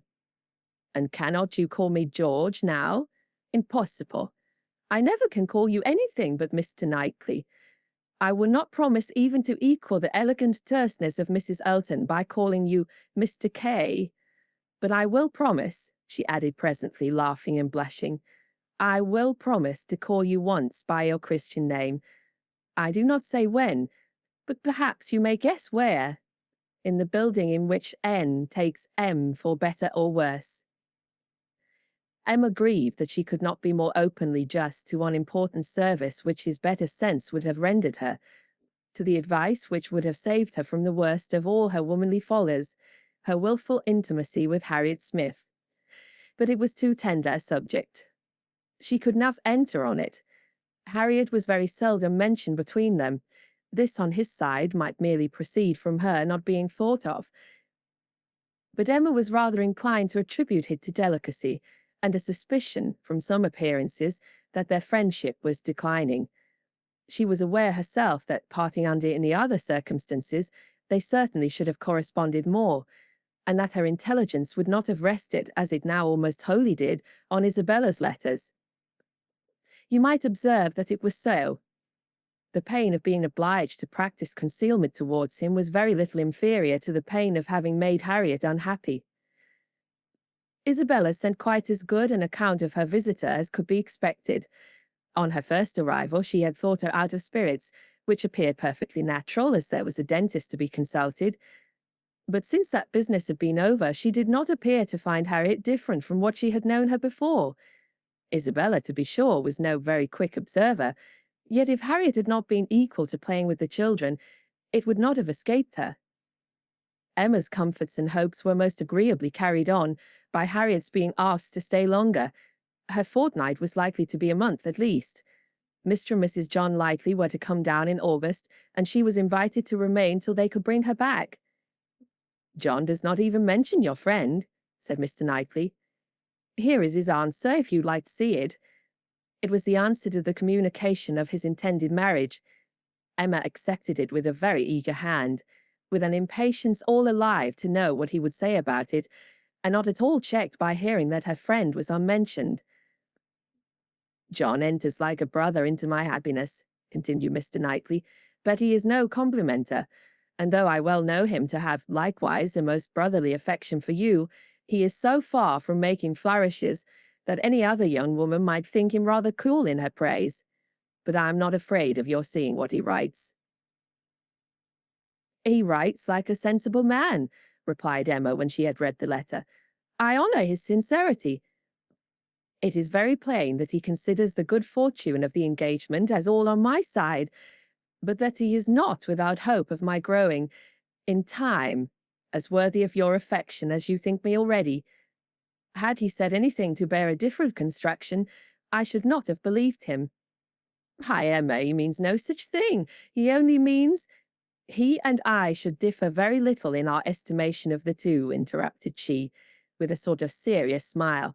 "Much less, perhaps, than he is aware of, if we could enter without ceremony or reserve on the subject." "Emma! My dear Emma! Oh!" she cried with more thorough gaiety, "if you fancy your brother does not do me justice, only wait till my dear father is in the secret and hear his opinion. Depend upon it, he will be much further from doing you justice. He will think all the happiness, all the advantage on your side of the question, all the merit on mine. I wish I may not sink into poor Emma with him at once. His tender compassion towards oppressed worth can go no further. Ah!" he cried, "I wish your father might be half as easily convinced as John will be of our having every right that equal worth can give, to be happy together. I am amused by one part of John's letter. Did you notice it? Where he says that my information did not take him wholly by surprise, that he was rather in expectation of hearing something of the kind. If I understand your brother, he only means so far as your having some thoughts of marrying. He had no idea of me. He seemed perfectly unprepared for that." Yes, yes, but I am amused that he should have seen so far into my feelings. What has he been judging by? I am not conscious of any difference in my spirits or conversation that could prepare him at this time for my marrying any more than at any other. But it was so, I suppose. I dare say there was a difference when I was staying with them the other day. I believe I did not play with the children quite so much as usual. I remember one evening the poor boy saying, "Uncle seems always tired now." The time was coming when the news must be spread further, and other persons' reception of it tried. As soon as Mrs. Weston was sufficiently recovered to admit Mr. Woodhouse's visits, Emma, having it in view that her gentle reasoning should be employed in the cause, resolved first to announce it at home, and then at Randalls. But how to break it to her father at last? She had bound herself to do it, in such an hour of Mr. Knightley's absence, or when it came to the point her heart would have failed her, and she must put it off. But Mr. Knightley was to come at such a time, and follow up the beginning she was to make. She was forced to speak, and to speak cheerfully too. She must not make it a more decided subject of misery to him, by a melancholy tone herself. She must not appear to think it a misfortune. With all the spirit she could command, she prepared him first for something strange, and then in a few words said that if his consent and approbation could be obtained, which, she trusted, would be attended with no difficulty, since it was a plan to promote the happiness of all, she and Mr. Knightley meant to marry, by which means Hartfield would receive the constant addition of that person's company, whom she knew he loved, next to his daughters and Mrs. Weston, best in the world. Poor man. It was at first a considerable shock to him, and he tried earnestly to dissuade her from it. She was reminded more than once of having always said she would never marry, and assured that it would be a great deal better for her to remain single, and told of poor Isabella and poor Miss Taylor. But it would not do. Emma hung about him affectionately and smiled, and said it must be so, and that he must not class her with Isabella and Mrs. Weston, whose marriages, taking them from Hartfield, had indeed made a melancholy change. But she was not going from Hartfield. She should always be there. She was introducing no change in their numbers or their comforts, but for the better, and she was very sure that he would be a great deal the happier for having Mr. Knightley always at hand, when he were once got used to the idea. Did he not love Mr. Knightley very much? He would not deny that he did, she was sure. Whom did he ever want to consult on business but Mr. Knightley? Who was so useful to him? Who so ready to write his letters? Who so glad to assist him? Who so cheerful, so attentive, so attached to him? Would not they like to have him always on the spot? Yes. That was all very true. Mr. Knightley could not be there too often. He should be glad to see him every day. But they did see him every day as it was. Why could they not go on as they had done? Mr. Woodhouse could not be soon reconciled, but the worst was overcome. The idea was given. Time and continual repetition must do the rest. To Emma's entreaties and assurances succeeded Mr. Knightley's, whose fond praise of her gave the subject even a kind of welcome, and he was soon used to be talked to by each on every fair occasion. They had all the assistance which Isabella could give, by letters of the strongest approbation, and Mrs. Weston was ready on the first meeting to consider the subject in the most serviceable light, first as a settled, and secondly as a good one, well aware of the nearly equal importance of the two recommendations to Mr. Woodhouse's mind. It was agreed upon as what was to be, and everybody by whom he was used to be guided assuring him that it would be for his happiness, and having some feelings himself which almost admitted it, he began to think that some time or other, in another year or two perhaps, it might not be so very bad if the marriage did take place. Mrs. Weston was acting no part, feigning no feelings in all that she said to him in favour of the event. She had been extremely surprised, never more so than when Emma first opened the affair to her, but she saw in it only increase of happiness to all, and had no scruple in urging him to the utmost. She had such a regard for Mr. Knightley as to think he deserved even her dearest Emma, and it was in every respect so proper, suitable, and unexceptionable a connection, and in one respect, one point of the highest importance, so peculiarly eligible, so singularly fortunate, that now it seemed as if Emma could not safely have attached herself to any other creature, and that she had herself been the stupidest of beings in not having thought of it, and which did long ago. How very few of those men in a rank of life to address Emma would have renounced their own home for Hartfield. And who but Mr. Knightley could know and bear with Mr. Woodhouse, so as to make such an arrangement desirable? The difficulty of disposing of poor Mr. Woodhouse had been always felt in her husband's plans and her own, for a marriage between Frank and Emma. How to settle the claims of Onscombe and Hartfield had been a continual impediment less acknowledged by Mr. Weston than by herself.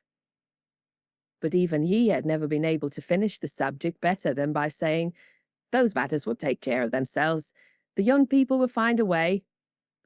But here there was nothing to be shifted off in a wild speculation of the future. It was all right, all open, all equal. No sacrifice on any side worth the name. It was a union of the highest promise of felicity in itself, and without one real, rational difficulty to oppose or delay it. Mrs. Weston, with her baby on her knee, indulging in such reflections as these, was one of the happiest women in the world. If anything could increase her delight, it was perceiving that the baby would soon have outgrown its first set of caps. The news was universally a surprise wherever it spread, and Mr. Weston had his 5 minutes' share of it, but 5 minutes were enough to familiarize the idea of his quickness of mind, He saw the advantages of the match and rejoiced in them with all the constancy of his wife, but the wonder of it was very soon nothing, and by the end of an hour he was not far from believing that he had always foreseen it. "Is to be a secret, I conclude," said he. "These matters are always a secret till it is found out that everybody knows them. Only let me be told when I may speak out. I wonder whether Jane has any suspicion." He went on to Highbury the next morning, and satisfied himself on that point. He told her the news. Was not she like a daughter, his eldest daughter? He must tell her. And Miss Bates being present, it passed, of course, to Mrs. Cole, Mrs. Perry, and Mrs. Elton immediately afterwards. It was no more than the principals were prepared for. They had calculated from the time of its being known at Randalls how soon it would be over Highbury, and were thinking of themselves as the evening wonder in many a family circle, with great sagacity. In general, it was a very well-approved match. Some might think him, and others might think her, the most in luck. One said might recommend their all removing to Donwell and leaving Hartfield for the John Knightleys, and another might predict disagreements among their servants. But yet, upon the whole, there was no serious objection raised, except in one habitation, the vicarage. There the surprise was not softened by any satisfaction. Mr. Elton cared little about it. Compared with his wife, he only hoped the young lady's pride would now be contented, and supposed she had always meant to catch Knightley if she could, and on the point of living at Hartfield could only daringly exclaim, "Rather he than I." But Mrs. Elton was very much discomposed indeed. Poor Knightley! Poor fellow! Sad business for him. She was extremely concerned, for though very eccentric, he had 1,000 good qualities. How could he be so taken in? Did not think him at all in love, not in the least. Poor Knightley! There would be an end of all pleasant intercourse with him. How happy he had been to come and dine with them whenever they asked him. But that would be all over now. Poor fellow! No more exploring parties to Donwell made for her. Oh no, there would be a Mrs. Knightley to throw cold water on everything. Extremely disagreeable. But she was not at all sorry that she had abused the housekeeper the other day. Shocking plan, living together. It would never do. She knew a family near Maple Grove who had tried it, and been obliged to separate before the end of the first quarter. Chapter 54. Time passed on. A few more tomorrows and the party from London would be arriving. It was an alarming change, and Emma was thinking of it one morning as what must bring a great deal to agitate and grieve her, when Mr. Knightley came in, and distressing thoughts were put by. After the first chat of pleasure, he was silent, and then, in a graver tone, began with, "I have something to tell you, Emma. Some news." "Good or bad?" said she quickly, looking up at his face. "I do not know which it ought to be called." "Oh, good, I am sure. I see it in your countenance. You are trying not to smile." "I'm afraid," said he, composing his features, "I'm very much afraid, my dear Emma, that you will not smile when you hear it." "Indeed? But why so? I can hardly imagine that anything which pleases or amuses you should not please and amuse me too." "There is one subject," you replied, "I hope but one, on which we do not think alike." He paused a moment, again smiling, with his eyes fixed on her face. "Does nothing occur to you? Do not you recollect Harriet Smith?" Her cheeks flushed at the name, and she felt afraid of something, though she knew not what. "Have you heard from her yourself this morning?" cried he. "You have, I believe, and know the whole." "No, I have not. I knew nothing. Pray tell me." "You are prepared for the worst, I see, and very bad it is. Harriet Smith marries Robert Martin." Emma gave a start, which did not seem like being prepared, and her eyes in eager gaze said, "Now, this is impossible." But her lips were closed. "It is so indeed," continued Mr. Knightley. "I have it from Robert Martin himself. He left me not half an hour ago." She was still looking at him with the most speaking amazement. "You like it, my Emma? As little as I feared. I wish our opinions were the same, but in time they will. Time, you may be sure, will make one or the other of us think differently, and in the meanwhile, we need not talk much on the subject. You mistake me. You quite mistake me, she replied, exerting herself. It is not that such a circumstance would now make me unhappy, but I cannot believe it. It seems an impossibility. You cannot mean to say that Harriet Smith has accepted Robert Martin. You cannot mean that he has even proposed to her again, yet you only mean that he intends it. I mean that he has done it, answered Mr. Knightley with smiling but determined decision, and been accepted.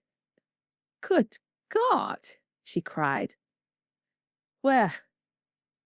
Then, having recourse to her work-basket, an excuse for leaning down her face, and concealing all the exquisite feelings of delight and entertainment which she knew she must be expressing, she added, Well now, tell me everything. Make this intelligible to me. How? Where? When? Let me know it all. I never was more surprised, but it does not make me unhappy, I assure you. How has it been possible? It is a very simple story. He went to town on business 3 days ago, and I got him to take charge of some papers which I was wanting to send John. He delivered these papers to John at his chambers, and was asked by him to join their party at the same evening to Astley's. They were going to take the 2 eldest boys to Astley's. The party was to be our brother and sister, Henry, John, and Miss Smith. My friend Robert could not resist. They called for him in their way, were all extremely amused, and my brother asked him to dine with them at the next day, which he did. And in the course of that visit, as I understand, he found an opportunity of speaking to Harriet, and certainly did not speak in vain. She made him by her acceptance as happy even as he is deserving. He came down by yesterday's coach, and was with me this morning, immediately after breakfast, to report his proceedings, first on my affairs, and then on his own. This is all that I can relate of the how, where, and when. Your friend Harriet will make a much longer history when you see her. She will give you all the minute particulars, which only women's language can make interesting. In our communications we deal only in the great. However, I must say that Robert Martin's heart seemed for him, and to me, very overflowing, and that he did mention, without its being much to the purpose, that on quitting their box at Astley's, my brother took charge of Mrs. John Knightley and little John, and he followed with Miss Smith and Henry, and that at one time they were in such a crowd as to make Miss Smith rather uneasy. He stopped. Emma dared not attempt any immediate reply. To speak, she was sure, would be to betray a most unreasonable degree of happiness. She must wait a moment, or he would think her mad. Her silence disturbed him, and after observing her a little while, he added, Emma, my love, you said that this circumstance would not now make you unhappy. But I'm afraid it gives you more pain than you expected. A situation is an evil, but you must consider it as what satisfies your friend, and I will answer for your thinking better and better of him as you know him more. His good sense and good principles would delight you. As far as the man is concerned, you could not wish your friend in better hands. His rank in society I would alter if I could, which is saying a great deal, I assure you, Emma. You laugh at me about William Larkins, but I could quite as ill spare Robert Martin. He wanted her to look up and smile, and having now brought herself not to smile too broadly, she did, cheerfully answering, You need not be at any pains to reconcile me to the match. I think Harriet is doing extremely well. Her connections may be worse than his. In respectability of character, there can be no doubt that they are. I have been silent from surprise, merely excessive surprise.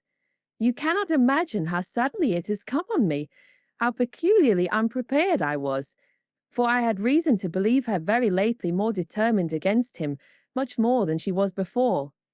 You ought to know your friend best, replied Mr. Knightley, but I should say she was a very good-tempered, soft-hearted girl, not likely to be very, very determined against any young man who told her he loved her.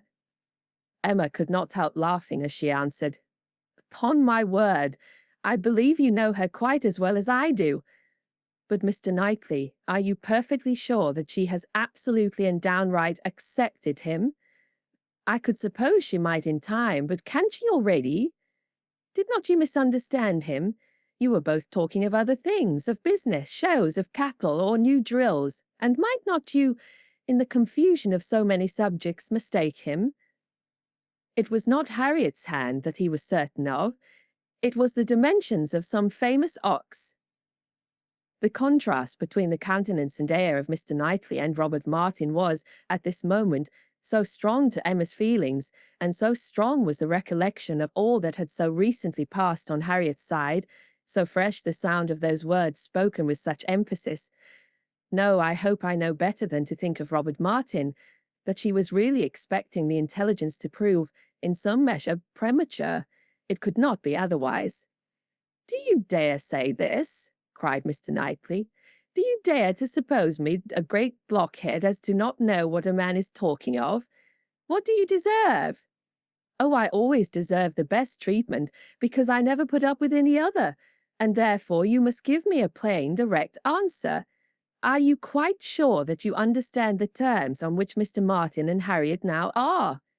"I am quite sure," he replied, speaking very distinctly, "that he told me she had accepted him, and that there was no obscurity, nothing doubtful, in the words he used, and I think I can give you a proof that it must be so. He asked my opinion as to what he was now to do. He knew of no one but Mrs. Goddard to whom he could apply for information of her relations or friends. Could I mention anything more fit to be done than to go to Mrs. Goddard? I assured him that I could not. Then he said he would endeavour to see her in the course of this day." "I am perfectly satisfied," replied Emma with the brightest smiles, "and most sincerely wish them happy." "You are materially changed since we talked on this subject before." "I hope so, for at that time I was a fool." "And I am changed also, for now I am very willing to grant you all Harriet's good qualities. I have taken some pains for your sake, and for Robert Martin's sake, whom I have always had reason to believe as much in love with her as ever, to get acquainted with her. I have often talked to her a good deal. You must have seen that I did. Sometimes, indeed, I have thought you were half suspecting me of pleading poor Martin's cause, which was never the case.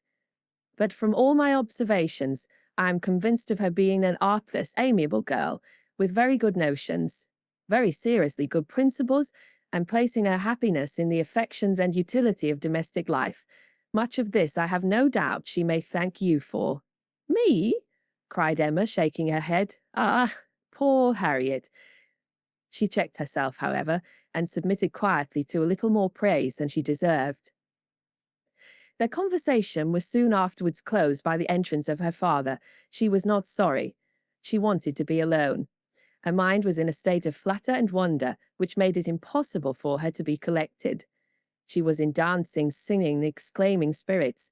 Until she had moved about and talked to herself and laughed and reflected, she could be fit for nothing rational. Her father's business was to announce James's being gone out to put the horses to, preparatory to their now daily drive to Randalls, and she had, therefore, an immediate excuse for disappearing. The joy, the gratitude, the exquisite delight of her sensations may be imagined.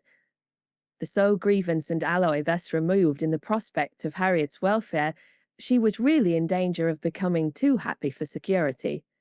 What had she to wish for? Nothing but to grow more worthy of him, whose intentions and judgment had been ever so superior to her own.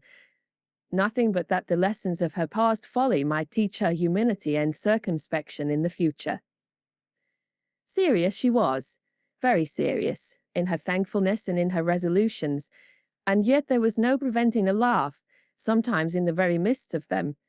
She must laugh at such a close, such an end of the doleful disappointment of 5 weeks back, such a heart, such a Harriet. Now there would be pleasure in her returning. Everything would be pleasure. It would be a great pleasure to know Robert Martin.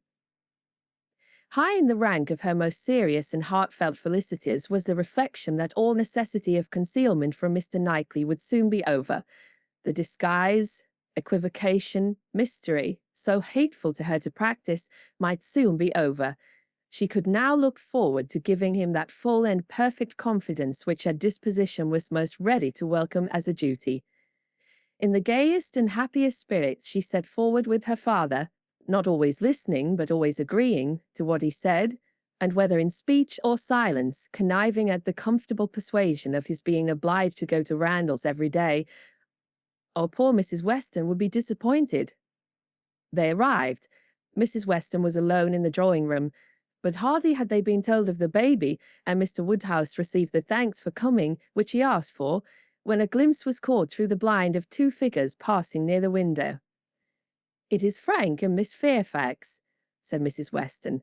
"I was just going to tell you of our agreeable surprise on seeing them arrive this morning.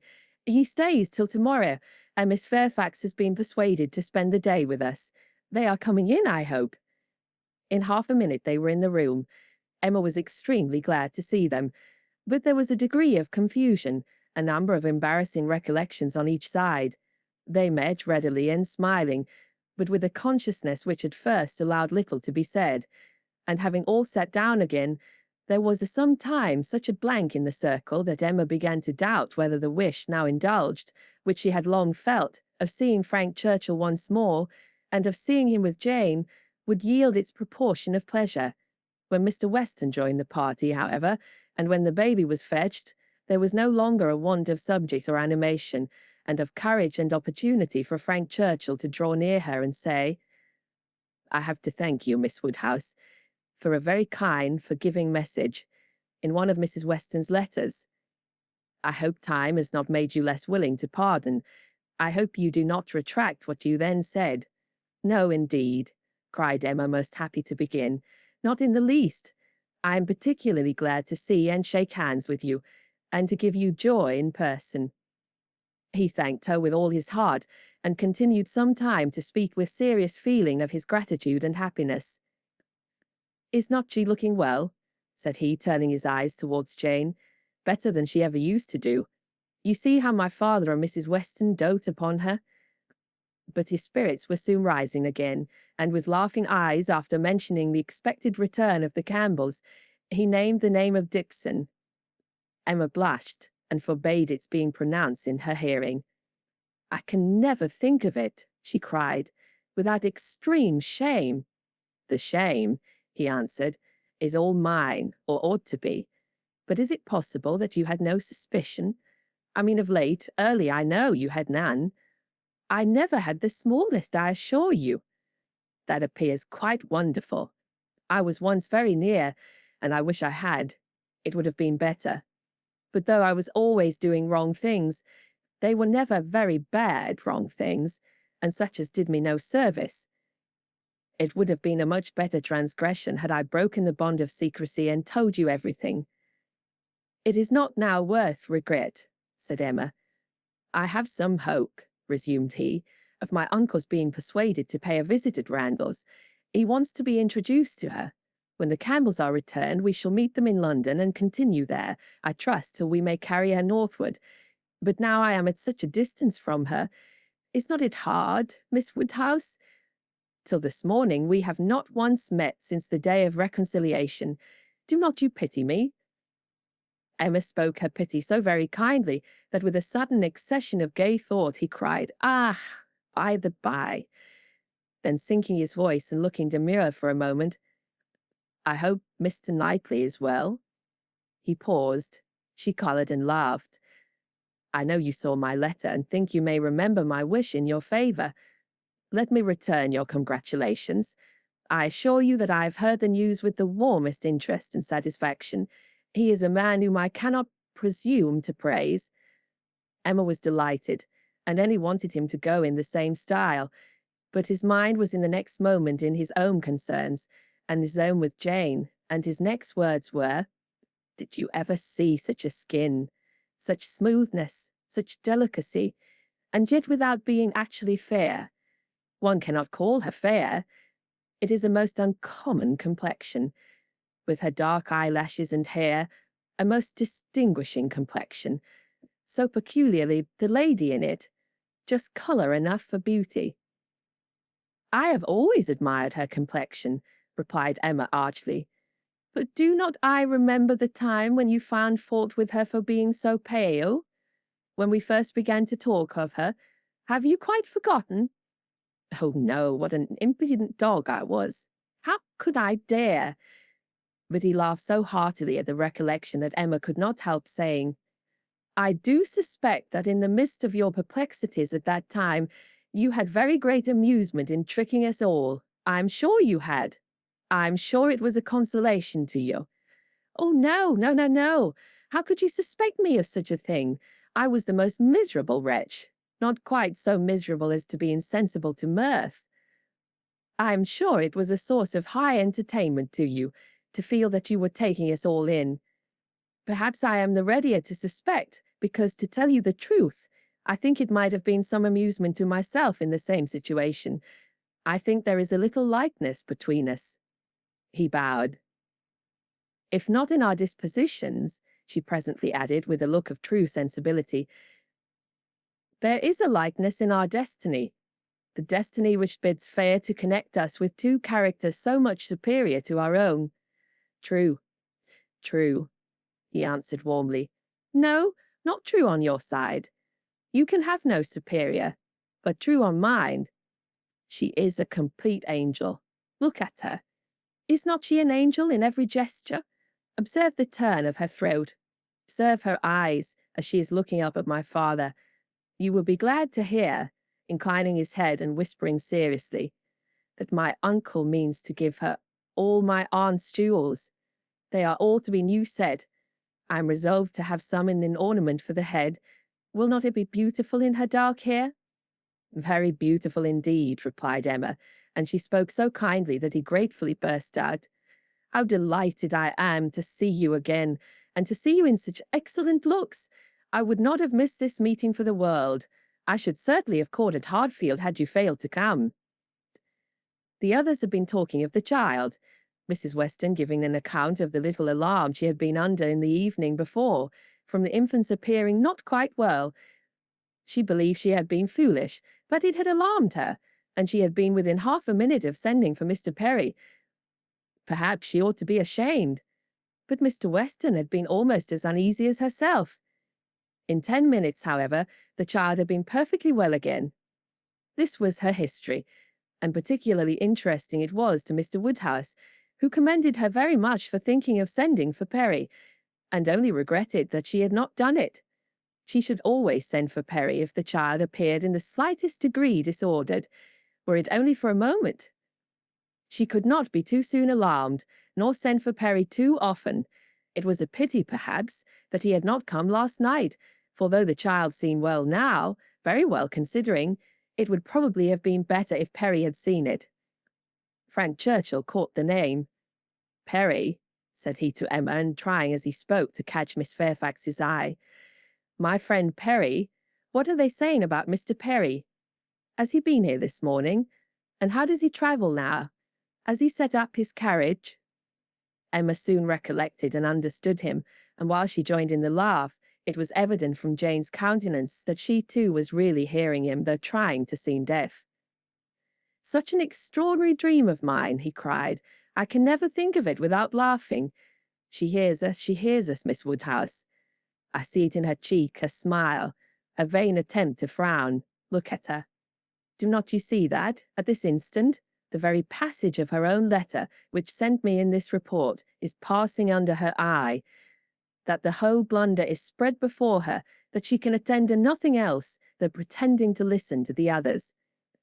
Jane was forced to smile completely for a moment, and the smile partly remained as she turned towards him and said in a conscious, low, yet steady voice, How can you bear such recollections is astonishing to me. They will sometimes obtrude, but how can you court them? He had a great deal to say in return, and very entertainingly, but Emma's feelings were chiefly with Jane in the argument, and on leaving Randalls and falling naturally into a comparison with the two men, she felt that pleased as she had been to see Frank Churchill, and really regarding him as she did with friendship, she had never been more sensible of Mr. Knightley's high superiority of character. The happiness of this most happy day received its completion in the animated contemplation of his worth which this comparison produced. Chapter 55. If Emma had still at intervals an anxious feeling for Harriet, a momentary doubt of its being possible for her to be really cured of her attachment to Mr. Knightley, and really able to accept another man from unbiased inclination, it was not long that she had to suffer from the recurrence of such uncertainty. A very few days brought the party from London, and she had no sooner an opportunity of being 1 hour alone with Harriet than she became perfectly satisfied, unaccountable as it was, that Robert Martin had thoroughly supplanted Mr. Knightley, and was now forming all her views of happiness. Harriet was a little distressed, did look a little foolish at first, but having once owned that she had been presumptuous and silly and self-deceived before, her pain and confusion seemed to die away with the words, and leave her without a care for the past, and with the fullest exultation in the present and future. For as to her friend's approbation, Emma had instantly removed every fear of that nature by meeting her with the most unqualified congratulations. Harriet was most happy to give every particular of the evening at Astley's and the dinner the next day. She could dwell on it with utmost delight. But what did such particulars explain? The fact was, as Emma could now acknowledge, that Harriet had always liked Robert Martin, and that his continuing to love her had been irresistible. Beyond this, it must ever be unintelligible to Emma. The event, however, was most joyful, and every day was giving her fresh reason for thinking so. Harriet's parentage became known. She proved to be the daughter of a tradesman, rich enough to afford her the comfortable maintenance which had ever been hers, and decent enough to have always wished for concealment. Such was the blood of gentility which Emma had formerly been so ready to vouch for. It was likely to be untainted, perhaps, as the blood of many a gentleman, but what a connection had she been preparing for Mr. Knightley, or for the Churchills, or even for Mr. Elton? The stain of illegitimacy, unbleached by nobility or wealth, would have been a stain indeed. No objection was raised on the father's side. The young man was treated liberally. It was all as it should be, and as Emma became acquainted with Robert Martin, who was now introduced at Hartfield, she fully acknowledged in him all the appearance of sense and worth which could bid fairest for her little friend. She had no doubt of Harriet's happiness with any good-tempered man, but with him, and in the home he offered, there would be the hope of more, of security, stability, and improvement. She would be placed in the midst of those who loved her, and who had better sense than herself, retired enough for safety, and occupied enough for cheerfulness. She would be never led into temptation, nor left for it to find her out. She would be respectable and happy, and Emma admitted her to be the luckiest creature in the world, to have created so steady and persevering an affection in such a man, or if not quite the luckiest, to yield only to herself. Harriet, necessarily drawn away by her engagements with the Martins, was less and less at Hartfield, which was not to be regretted. The intimacy between her and Emma must sink. Their friendship must change into a calmer sort of goodwill, and fortunately, what ought to be, and must be, seemed already beginning, and in the most gradual, natural manner.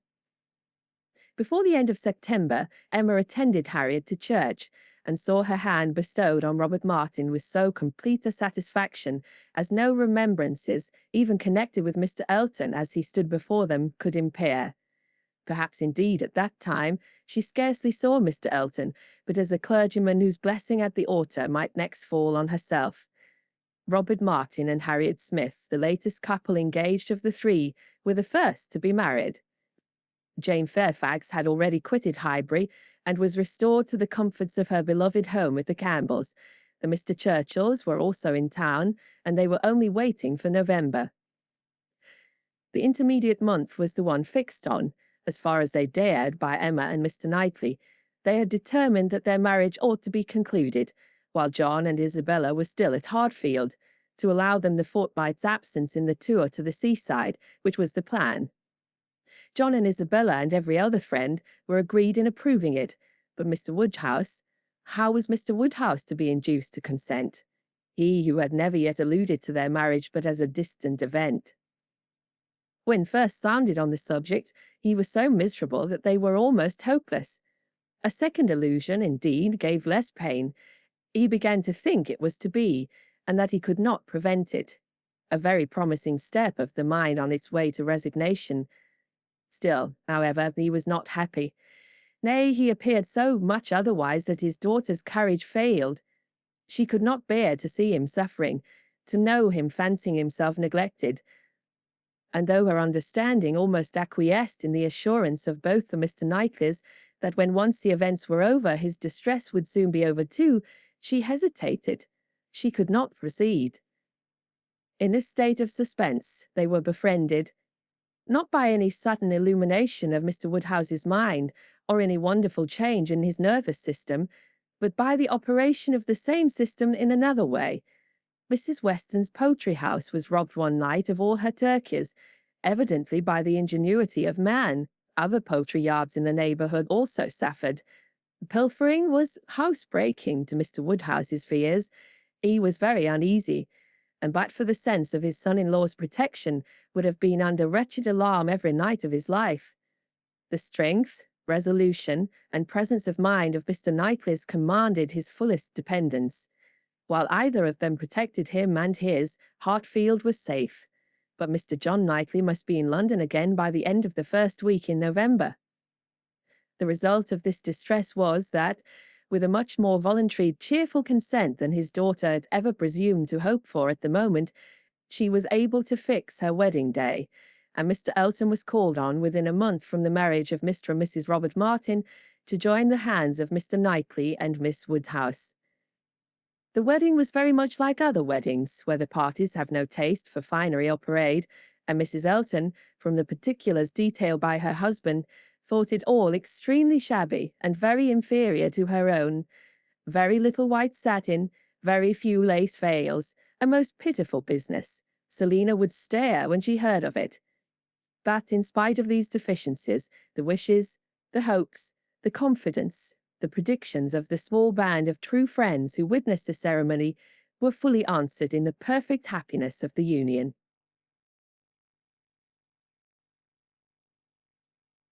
The end. You've been listening to Emma by Jane Austen.